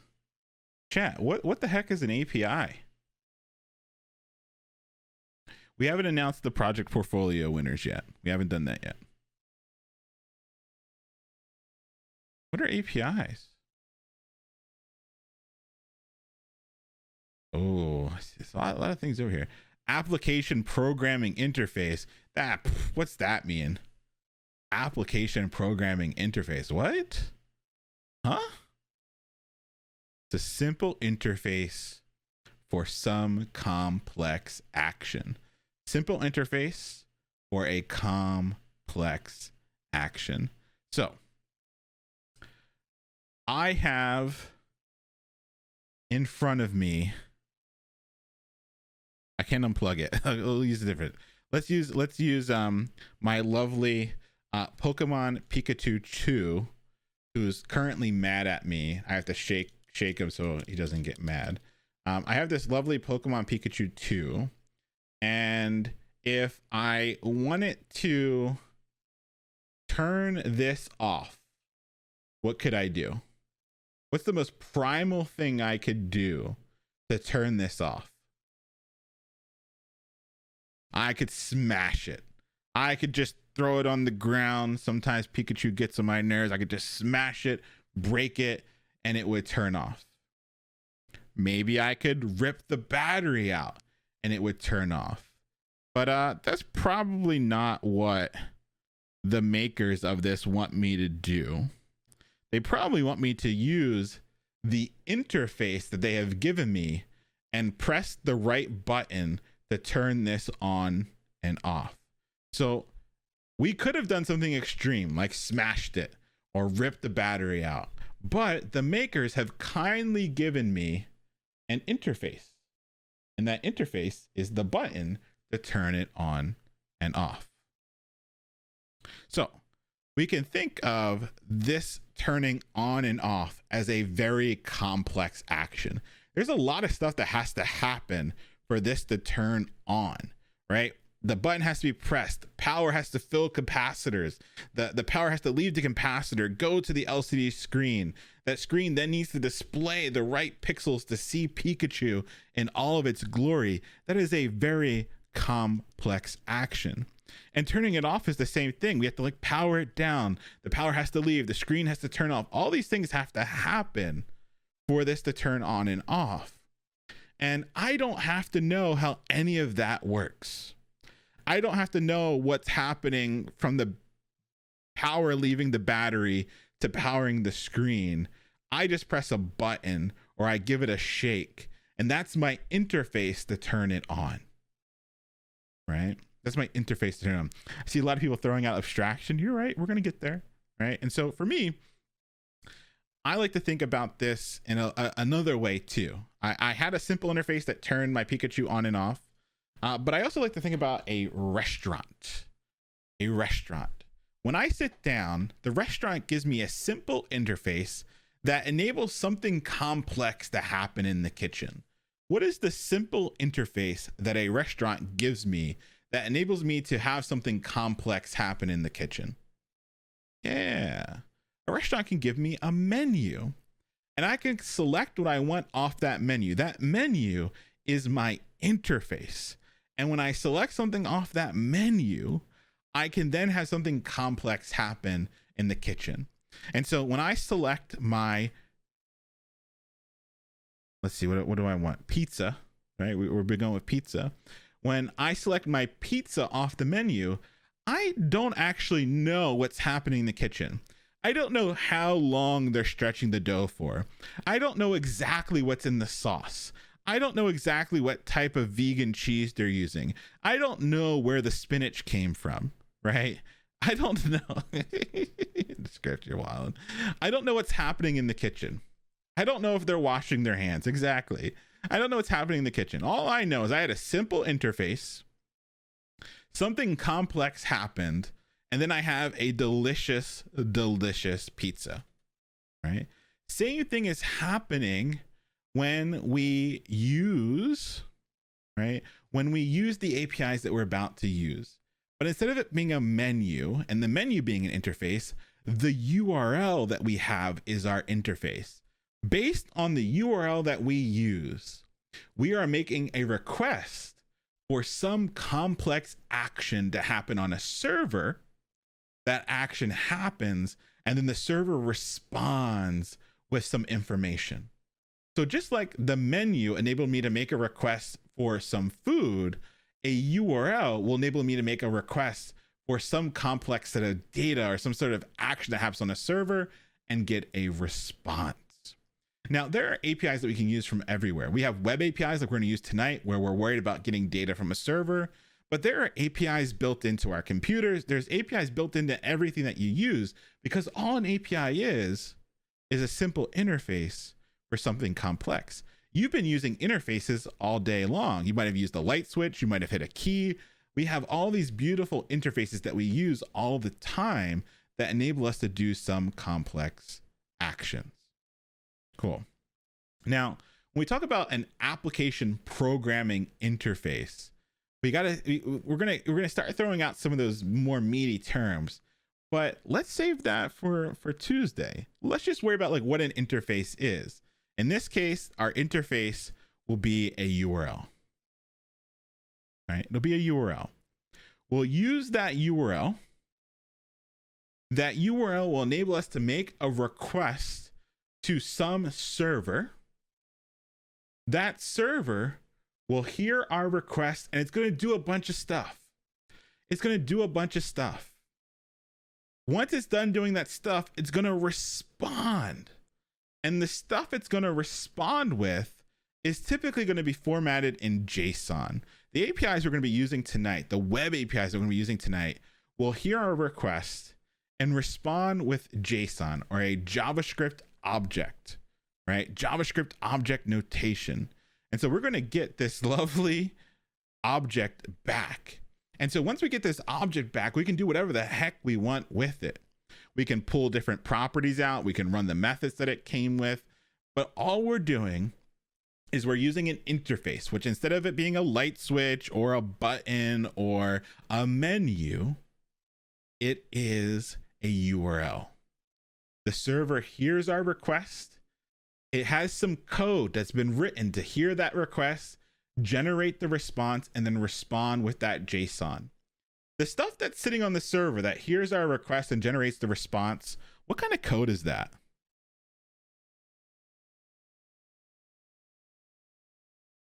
Yeah, that's backend code. A lot of the first backend code we're going to write is to build our own API, something that hears a request, knows how to generate a response, and then responds with that JSON object. So we're going to use other people's APIs tonight, but one of the very first things we'll do in the backend is make our own APIs. And so I think that's pretty cool. All right. So here is a simple bit of syntax that enables us to access web APIs while using a URL. We plug in our URL or our interface, and we're able to get some data back from a server. So here I have a couple big pieces. We have this lovely fetch method, and you can kind of see we chain these other methods, the then, the catch. Eventually we'll build up to what these are. These are promises. We don't have to worry about that yet. When we get to object oriented, we'll learn about promises, then we'll learn about async await. We'll learn about all these other wonderful things that we will learn down the line. But let's not worry about understanding what the heck a promise is. Let's not worry about wondering what the heck async await is. Let's just learn how to use an API and get some data and have some fun with it. Cool.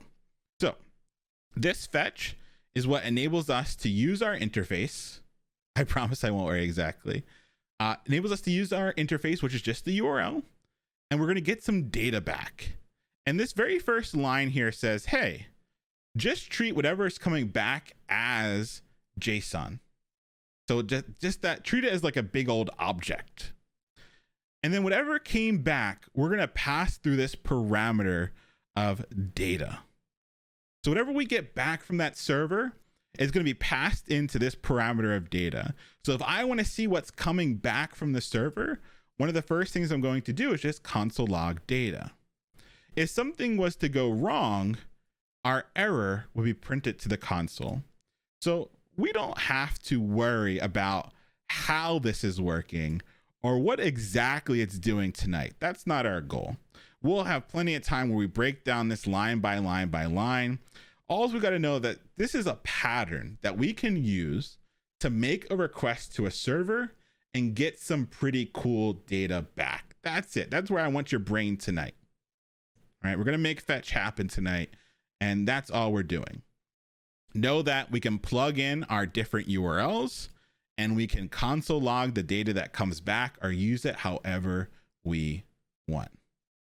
What does res stand for? It doesn't matter what this would be, because this is just a what. Res and data are just what?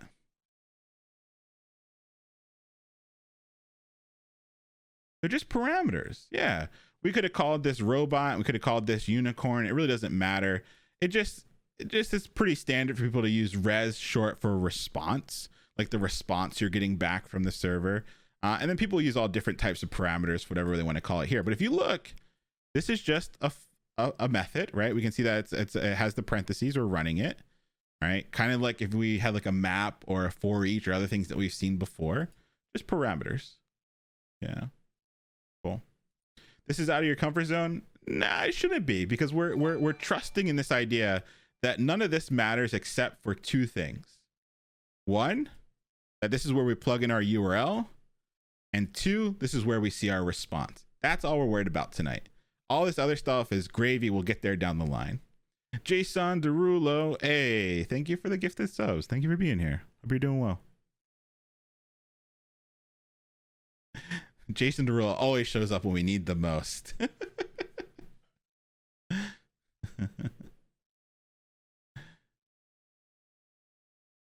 Alrighty. So we looked at an original example, which was our dog photos example. So let's go ahead and take a look at this again. We have this idea. If we go to the dog photos example, we have an HTML file and a JS file. And what I want to be able to do is get a dog photo from the dog CEO API and place that photo into the DOM. If I look in my HTML file, I have an image, right? An image.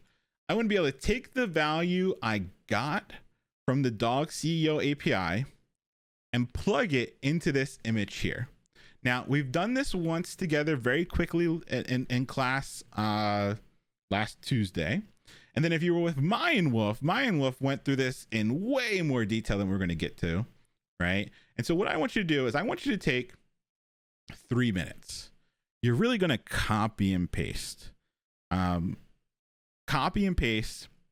See if you can get the value out of the object, and then see if you can plug it into the DOM. Cool? So we're going to put just a few minutes on the clock here. Let's put 4 minutes on the clock. I want you to go ahead. We want you to go ahead, grab the value, right? Grab the value, see if you can plug the photo into the DOM. Let's go ahead and I'll pull up the slide that has, you can see the code. You're going to use the code that we have. We already have the interface, which is the dog CEO API. I need you to go and get a response from the API and plug that photo into the DOM. Try it.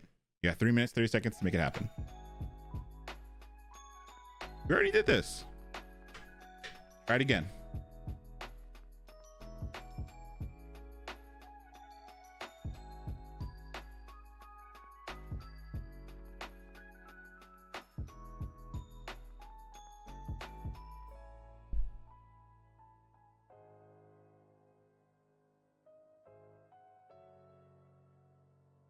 Why does data have curly braces and res doesn't? Because res is on one line using that implicit return. And then data is also an arrow function, but we want to be able to have multiple lines. So we have the curly braces because we might not just do it all on one line.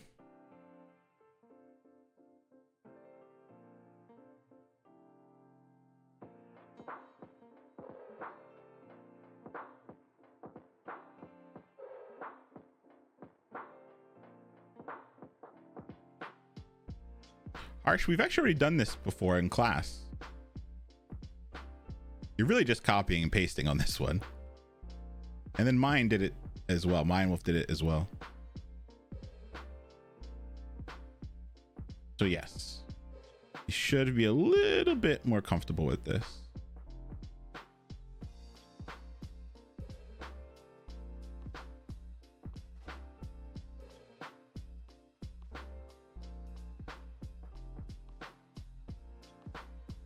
And it's because that's just how it works. That's how they built it out. They built it out to handle those two specific things in that order.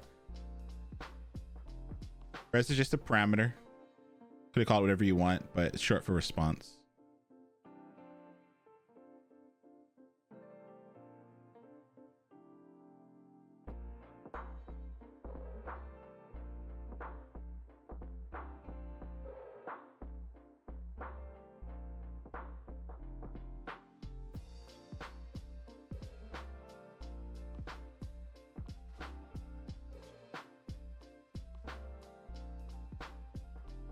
No way, Juice. They go way faster.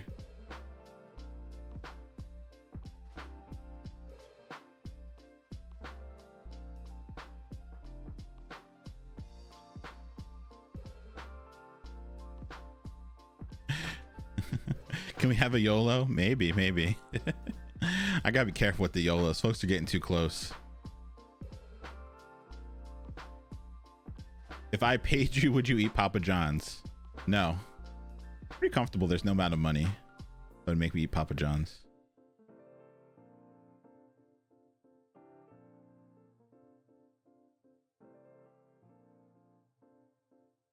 The crafty sheep. Thank you for the hydration. Cheers to you.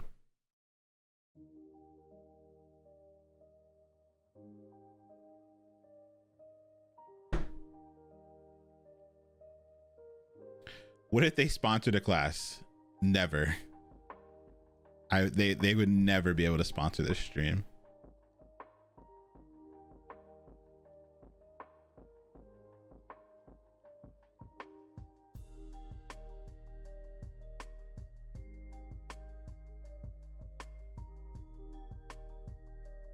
Your ads are Papa John ads. Hey, I can't hate the game, right? Can't hate the game. All we do is talk about pizza on this stream. It makes sense.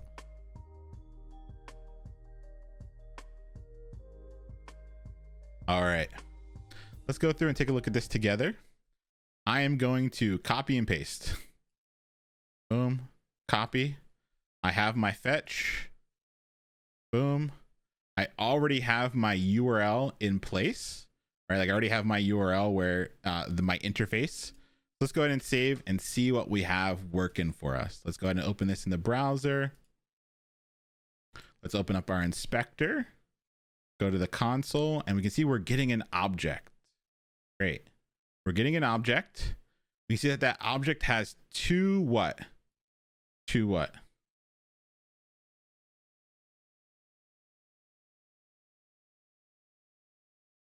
Two properties. Nice. Yeah, I have no control over the ads, so if you keep spamming ads, it does nothing for me. I can't help you. I'm sorry.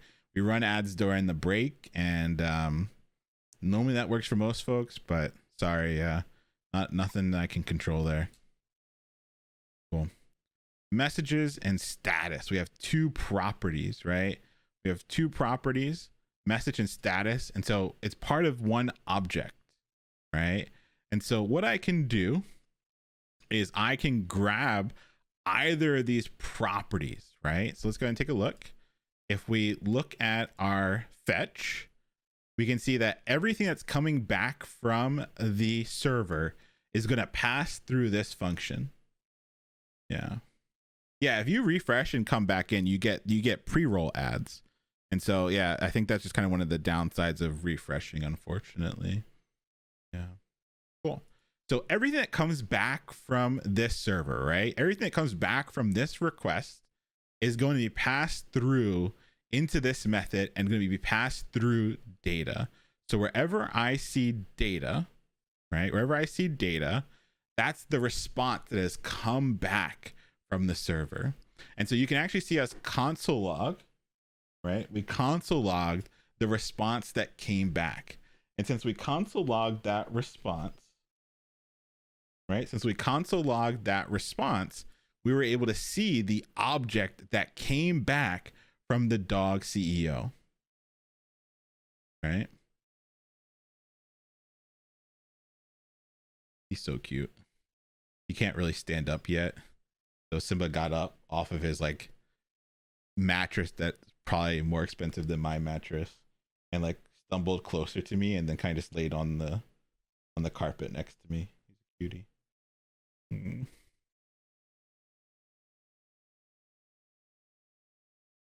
He's doing all right. He's good. All right. So we can see that we got the object back from the object back from the API. So what happened is if we were to draw this, we had my laptop, that request left my laptop, went to the dog CEO server. The dog CEO server heard that request and it did some stuff. Maybe it had to go to the database. Maybe it has like a database of dog photos. Like the code went and got the photo from the database or the link to the photo from the database, and then it responded to my machine with that data.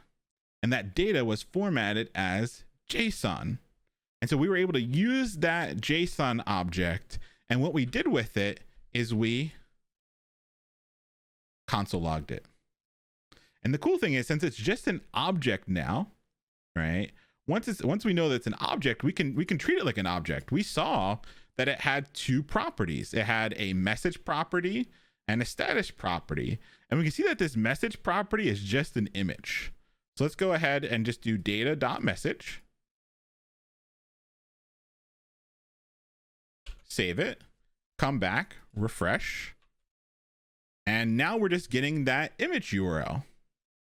Now, before we use the image URL, I got to ask you a question. For the first year that I used this code to get data back from an API, do you think I could code it from scratch? Like probably for like the first year I ever used this code. I was using it all the time, every day, every week. No, hell no. I had no idea what this meant or how it worked or what all these bits meant. I just knew if I used this specific code, I could make a request to this URL and get my data back. Eventually, I learned more, right? I learned what promises were. I learned async await. I learned all these other things. But for like literally the first year that I was working with, probably more than that, probably like first 2 years, I was using APIs. I had no idea what any of this crap meant or what was really happening underneath the hood. I just knew with my big brain that if I put the URL there, I got some stuff back and I could use it. That's it. So take that pressure off your shoulders right now. You don't need to know more than that. Makes requests, gets a response back. That's all we're doing right now. Cool.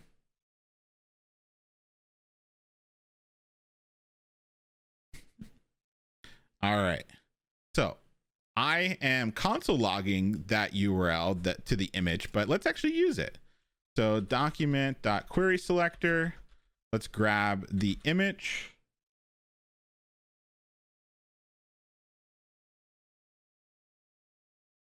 Grab the image, and we are going to use the source. We're going to change the source of that image, and we're just going to set it equal to data.message. Cool. Let's save it. Let's see if we can get it to work. Let me move this over a little bit. Let's refresh. Boom.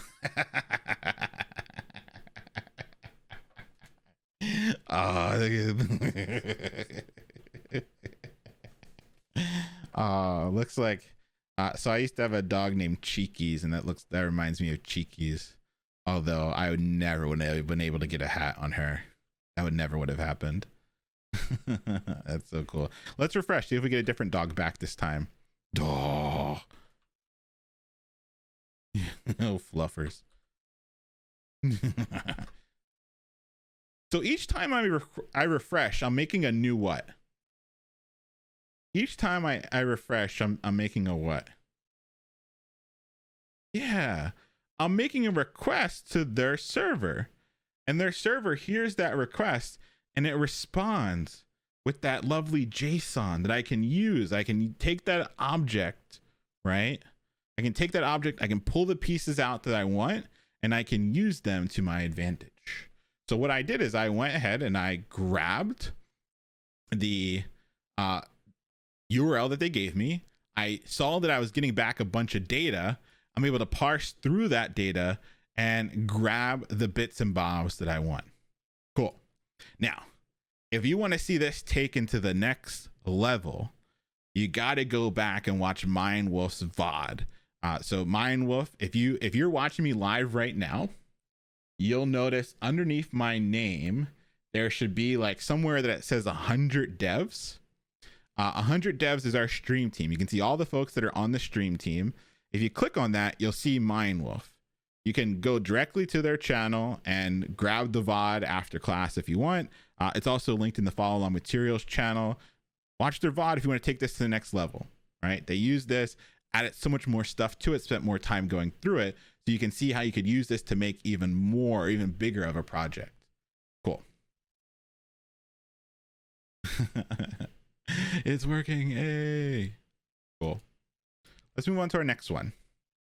So the next API I want to use, or the next interface I want to use, is the Cocktail database. And the cool thing about the Cocktail database is that it gives us a lot of different interfaces that we can use to our advantage. So here we go. I went to the cocktaildb.com. That was a risky type. And inside the Cocktail database, you can see there's a bunch of these interfaces, which are all just different URLs that I can use to get different data back, right? I can use to get different data back. So we're going to use this to get different drinks back from the database. Just so that you know, there is a non-alcoholic version of this. So if you don't want to be dealing with alcoholic drinks, you can use the non-alcoholic version of this as well. Cool. So the first kind of URL that I see, or the first interface I see, is the cocktaildatabase.com, all this stuff. But at the very end, I have the $S equals margarita. And so if I make this a little bit bigger so we can see it, we can see that it's $S margarita. And so what we're going to notice, right? What we're going to notice is that sometimes we have the interface, which is the URL, but sometimes we can add query parameters so that the server knows specifically what we want. All right. It shows the query parameters. It enables me to say, look, you know what? I don't want any specific kind of drink. I want a margarita back. And so we can use these query parameters to get certain stuff back from the server. Now, the server has to be coded to be listening for those query parameters. So this interface, this URL, has been coded on their end so that when it sees S equals, it only grabs stuff that's tied to whatever you put there. So let's go ahead and take a look and see if we can use this with what we've been using so far. So I have the object shots folder, and that's where I'm going to start. So object shots.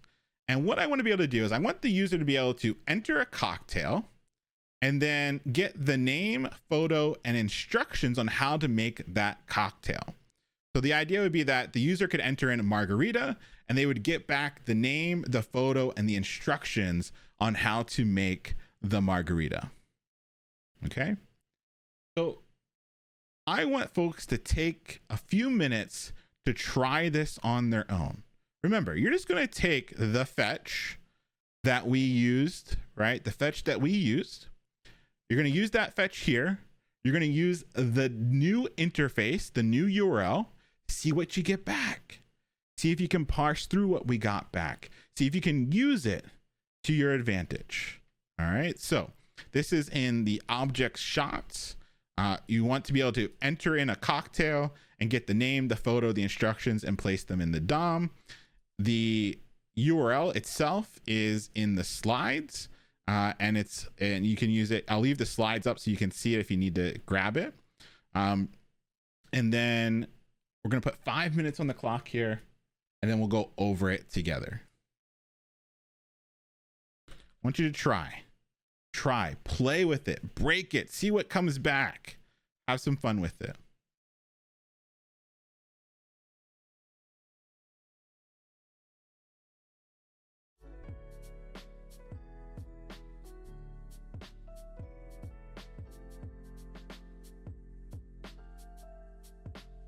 Put the link in chat too.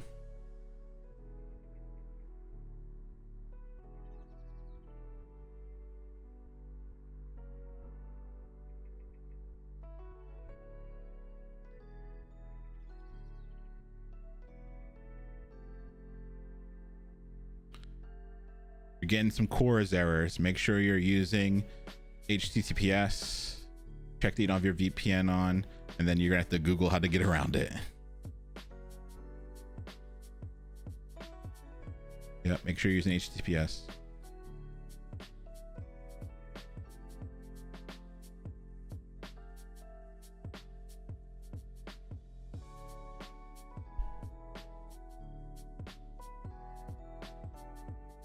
This is what we're doing. The user should be able to enter in a cocktail, get the name, the photo, and the instructions, and put them in the DOM.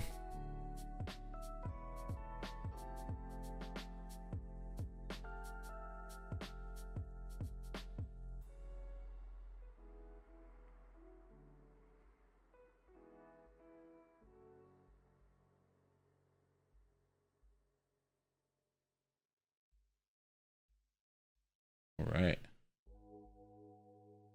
Got this.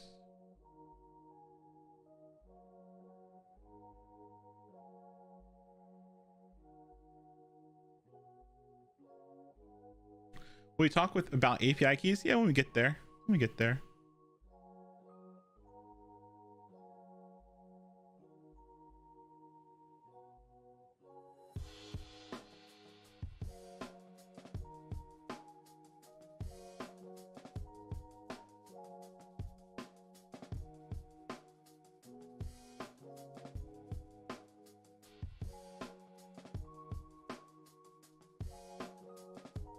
Why did the fetch get different dog images instead of a specific one? Because they just returned a random one with each request.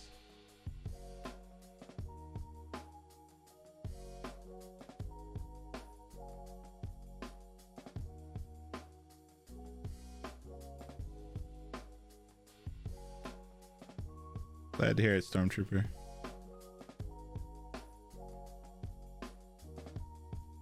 Barry, make sure you're using the right URL. Double check.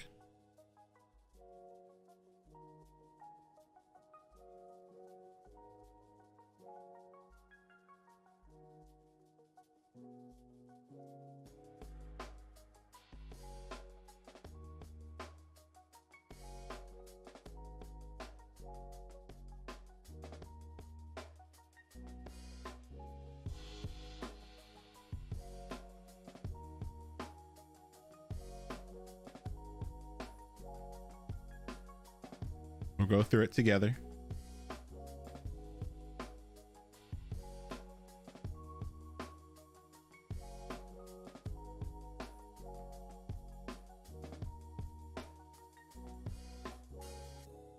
Instructions are in the actual setup.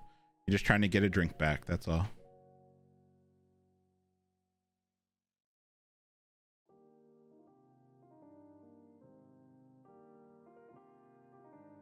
Minute left and we'll go over it together.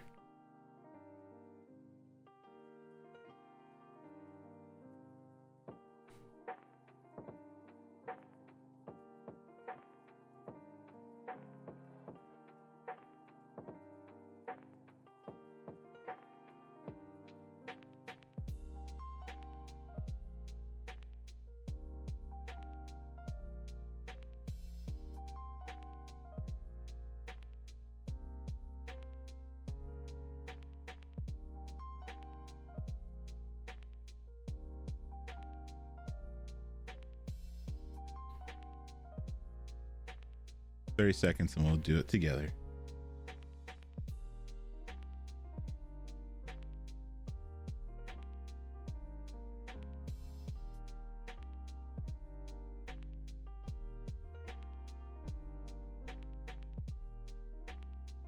You get errors, you got to Google them.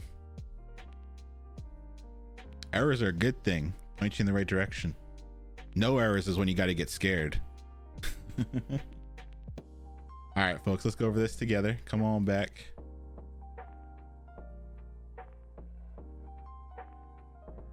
All right, so we had our fetch that we had from the previous, the dog photos. Let's just grab this fetch and let's put it over here into the object shots. And we just need to change the URL out. So I gave you the URL in the slides. Let's try this URL first. See if anything happens with it. Make sure it works. If not, we'll grab the one directly from the site. Boom. Let's save it. And I'm just going to go ahead and open this in the browser. So open it in the browser. Let's open up the inspector.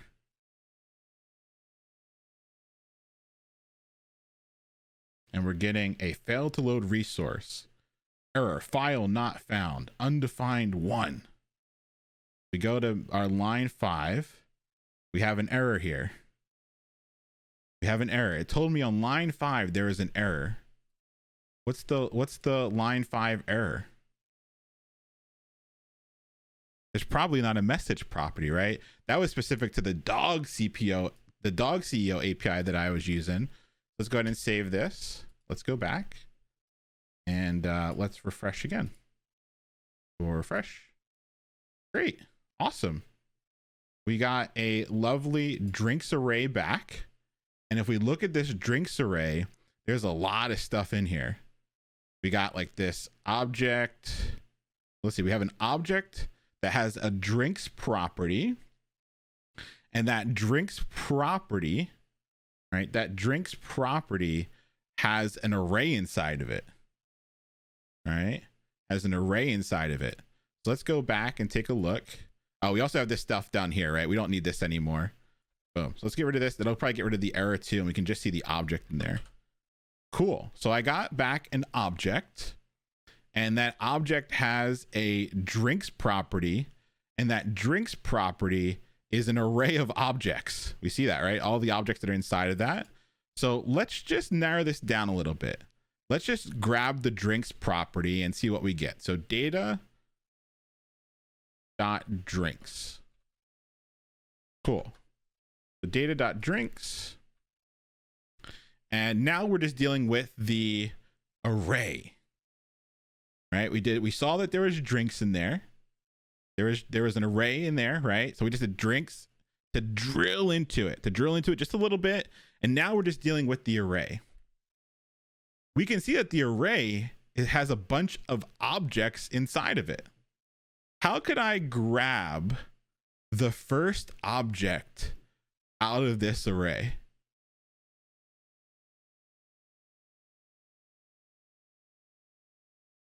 Index 0. Yeah, let's try it. Drinks. Index 0. Let's save it. Let's see what we get. Remember, this is all about being playful, trying it. Sometimes it works, sometimes it doesn't. And there we go. Now we have just an individual. We have an individual object that came out of that array that came with that big old object. So all I did is I just drilled down, right? Let's want to delete it and go all the way back. Let's start with just data. Just data. Let's start there. We can see that we got this object back, and that object has a drinks property, which is an array. And if we look, it's an array of objects. So I can go drinks and then grab the first object using our array notation. So let's go ahead and do dot drinks, square bracket 0. It's going to grab the first drink out. Let's save this and refresh again. And so now I'm getting an individual drink. We can see that it is a margarita. We can see all this stuff about, like, all the stuff that came from the response. And so I like a few things here. I want the drink name. Oh, here we go. Drink is probably the name of the drink. I'm going to want the thumbnail, like the picture of the drink. And then I want the instructions on how to make the drink. And I'm going to want to put them into the DOM. So let's go ahead and do that. Do we have anything in our HTML? Let's just check. Oh, we do. We have a place to put the name. We have a place to put the image, and we have a place to put the instructions. So we'll just target the H2, the image, and the H3. Cool. H2, the image, and the H3. Let's start there. So we can just do our normal document.query selector, and we're going to target that H2, and we're going to put inside of it whatever was in that first drink. So we know that it's data.drinks0. Let's grab that to start. And then what was the name of the property for the drink name? I think it was just strdrink, right? Strdrink. So we can just do strdrink. Let's copy that and do dot strdrink. All right, let's save this. Let's see if we get anything popping up into the H2.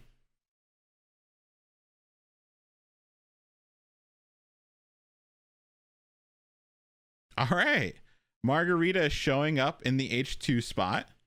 All right, Margarita showing up in the H2 spot. Nice. Nice. Cool. Let's go ahead and let's take a peek while we have the object up. Let's see. Stradrink Thumb is the name of the property that has the image in it.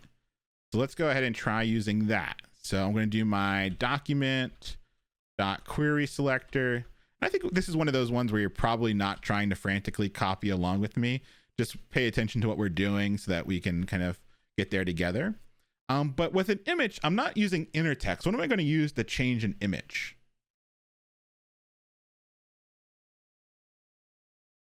Yeah, source. And it's going to be the same thing we have up here. The data drinks 0. But instead of it being Stradrink, it was Stradrink Thumb. So Stradrink Thumb was the name of the property that was holding the image URL. So let's save this. Let's go back. Let's refresh. That's a massive image. That's a really big image. Let's just do some quick CSS real quick. CSS, style.css. Come down here. Oh, we already have something for the image. Let's go and do image. Let's just do width. I don't know. Well, let's not do width. Let's do height 200 pixels. There we go. Height 200 pixels.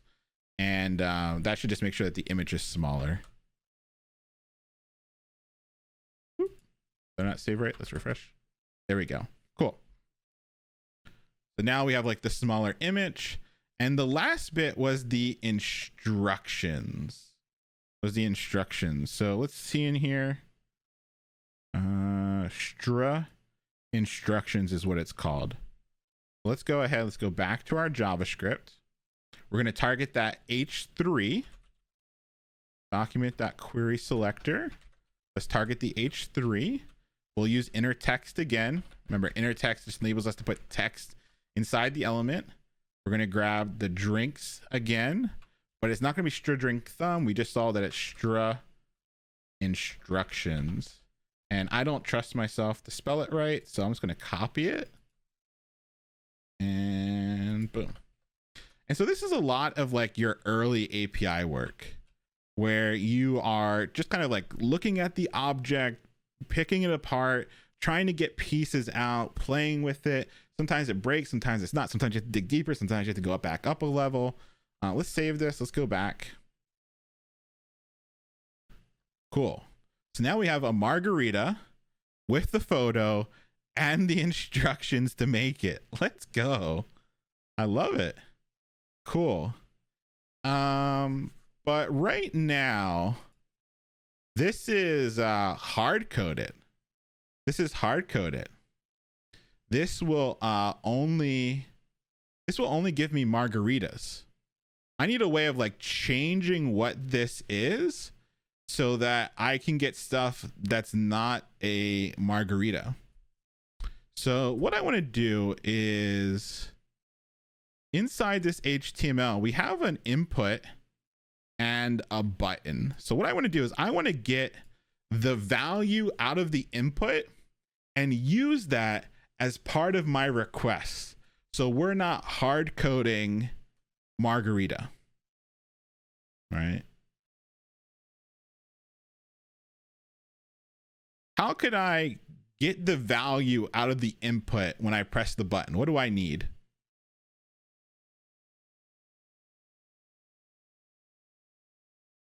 We need an event listener. So let's go ahead and create an event listener.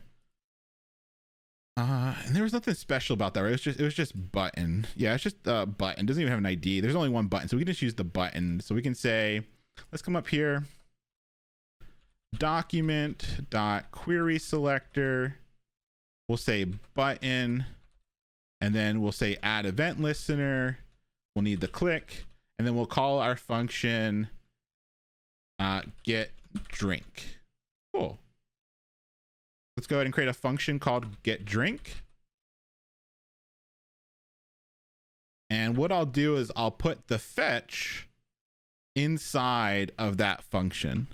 And the reason why I need to put the fetch inside this function is because I eventually only want the fetch to run once I've gotten the value out of the value out of the input.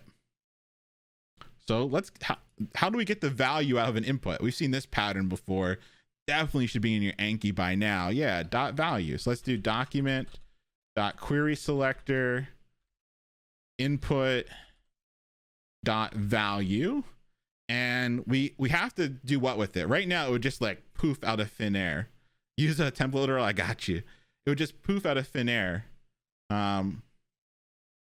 gotta store it, so let's just call this like let drink equal, and that'll be the value that the user entered. And then we want to plug it in here. So what we could do is we could use a template literal where I turn this into ticks, and instead of hard coding margarita, we can put in our bling drink. There we go. Try to see if it'll be on one line. There you go. So now what's going to happen is we will click our button. We'll grab the drink out of the input. And then instead of just having margarita hard coded, it'll be whatever drink we pass in. Cool. Let's save this.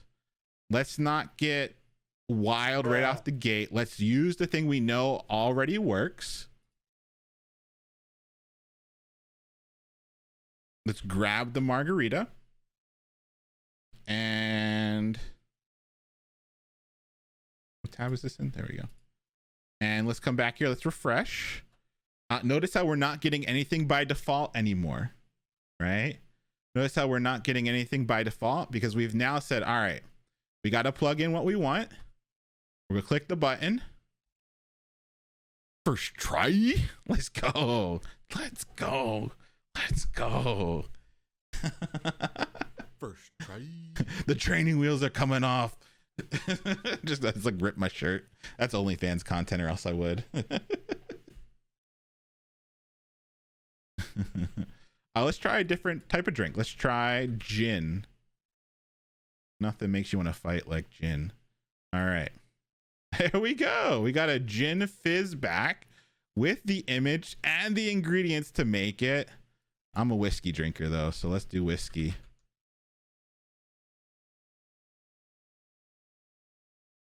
Beautiful. We got a whiskey sour. All right. Got a whiskey sour. And we get the image, we get the shaken ice. First try. And you can still see that we have the still the console logs are there. So you can see the console log that's coming through each time, but we're using the data a little bit differently now. So we click the button, which fires our function getDrink. The first thing we do is get the value out of the input. And then we make our fetch like normal, except this URL, this interface that we're using, it has a query parameter that enables us to plug in the different drinks that we would want. Beautiful. Now we can get different drinks back. Now, there's a couple of things that I want you to work on because we're kind of at the end of our time tonight. There's some things I want you to work on for homework. One, this right now would have a hard time with having spaces in the drinks that we're asking for. Right? So if we ask for a drink that has a space in it, right now it might not work. Well, actually we use a template literal, but try it out. See if you can make it work with names that have spaces in it. Now, the push homework is we know that when we make a request, right? If we console log, let's get rid of the drink 0 because we don't want just the first one. Let's save this. Let's go back. Let's refresh. Let's put in gin. We can see that when we put in gin, we get 20 different drinks, right? We get 20 different drinks.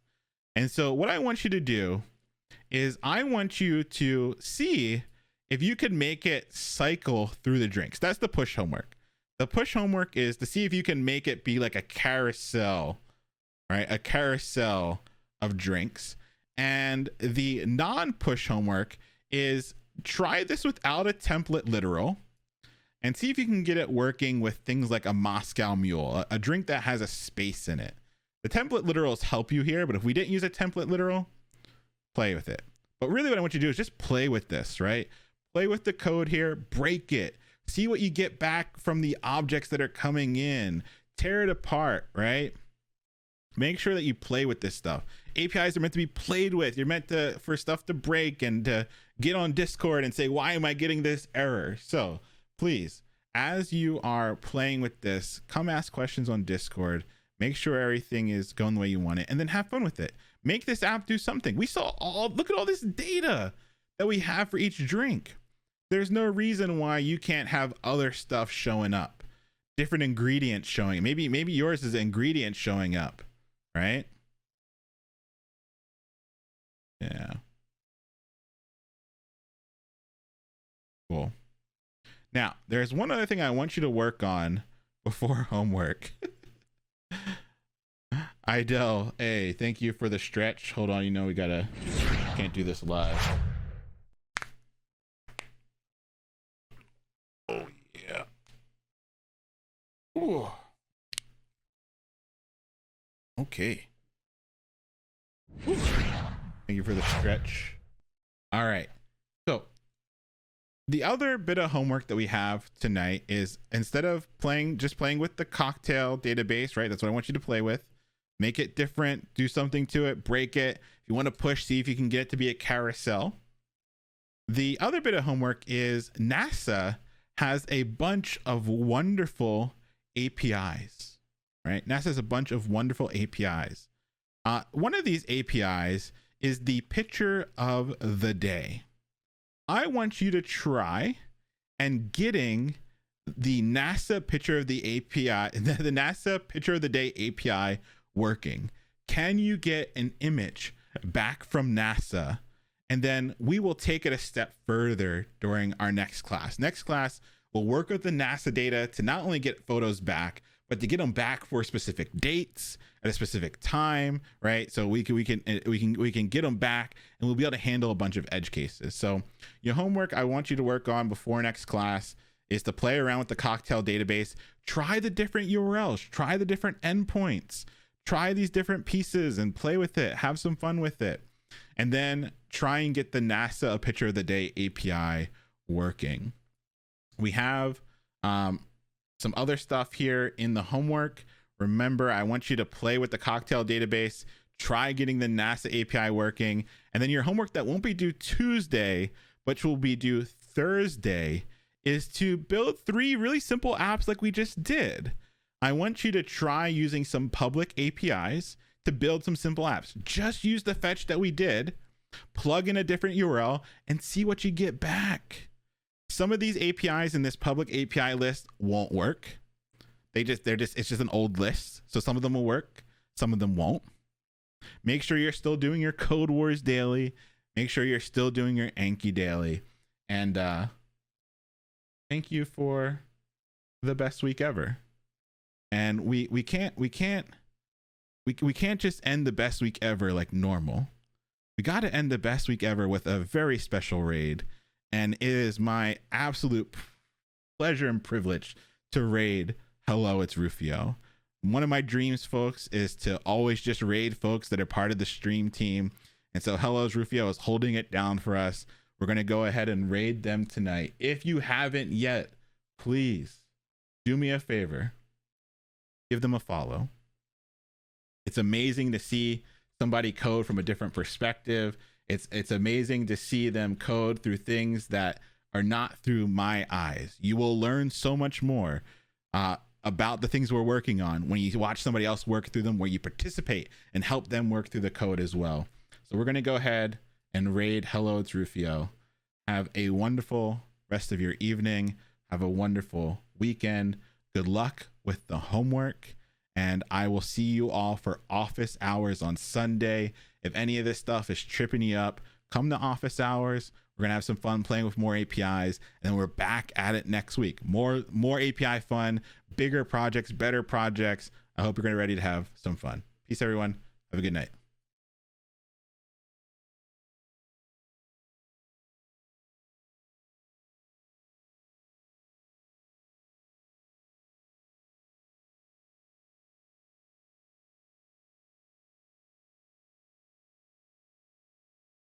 Peace, YouTube.